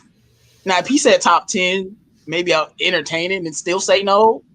But at top 20, no, top 10, then okay, we might have some arguments today. But top 20? No. So far, the only free smoke we've gave is the Bleacher Report. Huh? Yeah, I mean, fans are just enjoying the NBA, and I do want to say, guys, if you guys haven't subscribed to Pistons Talk, make sure you guys subscribe because we will be having Above the Rim on his channel in the future. So you want to make sure you sub so you guys don't miss it. Make sure you guys subscribe to all of our channels and turn notifications on so you guys know when we're going live. And make sure you like the video. CA3 is making me laugh, man. Come on, bro. Do we got to bring in the Raptors, man? You guys already just flooded LCA. Man, I just defended you guys on Twitter last night. Hey, man, didn't we sweep the Raptors when y'all won the chip? Shut up. Before the chip came, y'all wasn't nothing for real, bro. Just calm down. Stop playing. Hey, bro, thank you for the $1.99. He says, good show, guys. Thumbs up. Appreciate it, bro. Oh, hey, we just dogged Bubba. Now he's subscribing. Thank you, Bubba, man. It's all good, bro. We'll have to get you on the show sometime if you want to come on here and talk some hoops in general, man. All right. Yeah, man, it'd be interesting to have a Raptors fan on, to be honest. It would be. Man, that ain't smoke, man. That's all facts. That's not smoke at all. Right. That's not even a spark of a lighter. That's just like an empty pack of cigarettes right there, man. That is nothing. So we're gonna go ahead and Maker getting 10 and 10 next year. We're gonna go ahead and transition to final talks, man. We've been on for 2 whole hours, man. Time flies by. You guys have been fantastic today. This might have been outside of draft night, like one of the highest viewed Above the Rims. So you guys are fantastic. Make sure you guys go ahead and do like that video. Go check out the description because CA3, 313 JMO, and Pistons Talk are all in the description. Go check out their channels, man. We'll be live on JMO's channel next Saturday. So if you guys have fun tonight, you want to go over there next week. Same time, just different place. So that being said, CA3, man, what are your final thoughts on today's show? It was a very fun show, even though I didn't get my Russell Westbrook debate, but it was a very fun show. You know it's coming, dude. Playoffs are right around the corner. It's going to happen. Oh, yeah. I can't wait to the playoffs, man. I can start so much junk, man. I can't wait to the playoffs. But anyway, it was nice talking with you guys, about Pistons and just basketball in general, especially with these games coming up. You should expect a lot more fun shows in the future.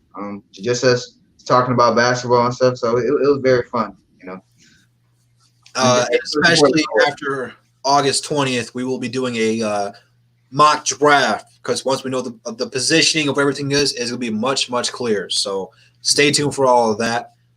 Pistons Talk, man. Make sure you guys will subscribe to him if you guys have not already. What are your final thoughts for today's show? After clowning on Bleacher Report for, I don't know, it seemed like 30 minutes, had a really good show with you guys. Enjoyed it. And thanks for having me on again. Hey, you will come to find out we dog Bleacher Report a lot. At least I do. I make a video like every other week pretty much about them because they always say something dumb about the Pistons. And when you say something dumb about our teams, we got to put you in your place. So okay, absolutely. Heart of the City 313, JMO, make sure you guys subscribe to him as well. What are your final thoughts on today's show? As I said, man, it's Free Smoke Saturday as always. It was a very good show. Thank you to everybody that stopped by. As again, make sure you guys subscribe to our channel because we will be rotating. So you guys want to check out all of our content, and just shout out to all my basketball fans. I know we happy right now. Basketball ball is back in its own as we speak, and as always, no Luke Kennard slander will be tolerated. No Sekou Doumbouya slander will be tolerated. No Lonzo Ball slander will be tolerated. And Drew, no Westbrook slander will be tolerated. I can't say the same. We got Westbrook slander right there. But we didn't get into it. It will not be tolerated, man. Why do y'all hate Westbrook so much, bro? I don't understand. Hey, all I know is you guys were in my chat when they weren't playing talking about him, but when they were playing, you guys were MIA, nowhere to be found. You was talking about like the stuff you were saying. You was just like, well, I wasn't Westbrook guarding him, and I literally explained to you how Westbrook was on the opposite side of the court. So unless he teleported, he couldn't guard Dame Lillard. He was like, he should have been on him. Then I'm like, yeah, Drew a little bit drunk, bro. I'm like, why y'all hate? I did have a lot to drink last night. But what do you guys, bro? Like, we're supposed to do some of y'all. Don't worry, man. When the playoffs come up and we do the matchups, trust me, we gonna talk about it. I will do this next time I go live during the Rockets game. We'll do it on here. We'll have your guys' commentary, so that way the entire game we'll just be going back and forth.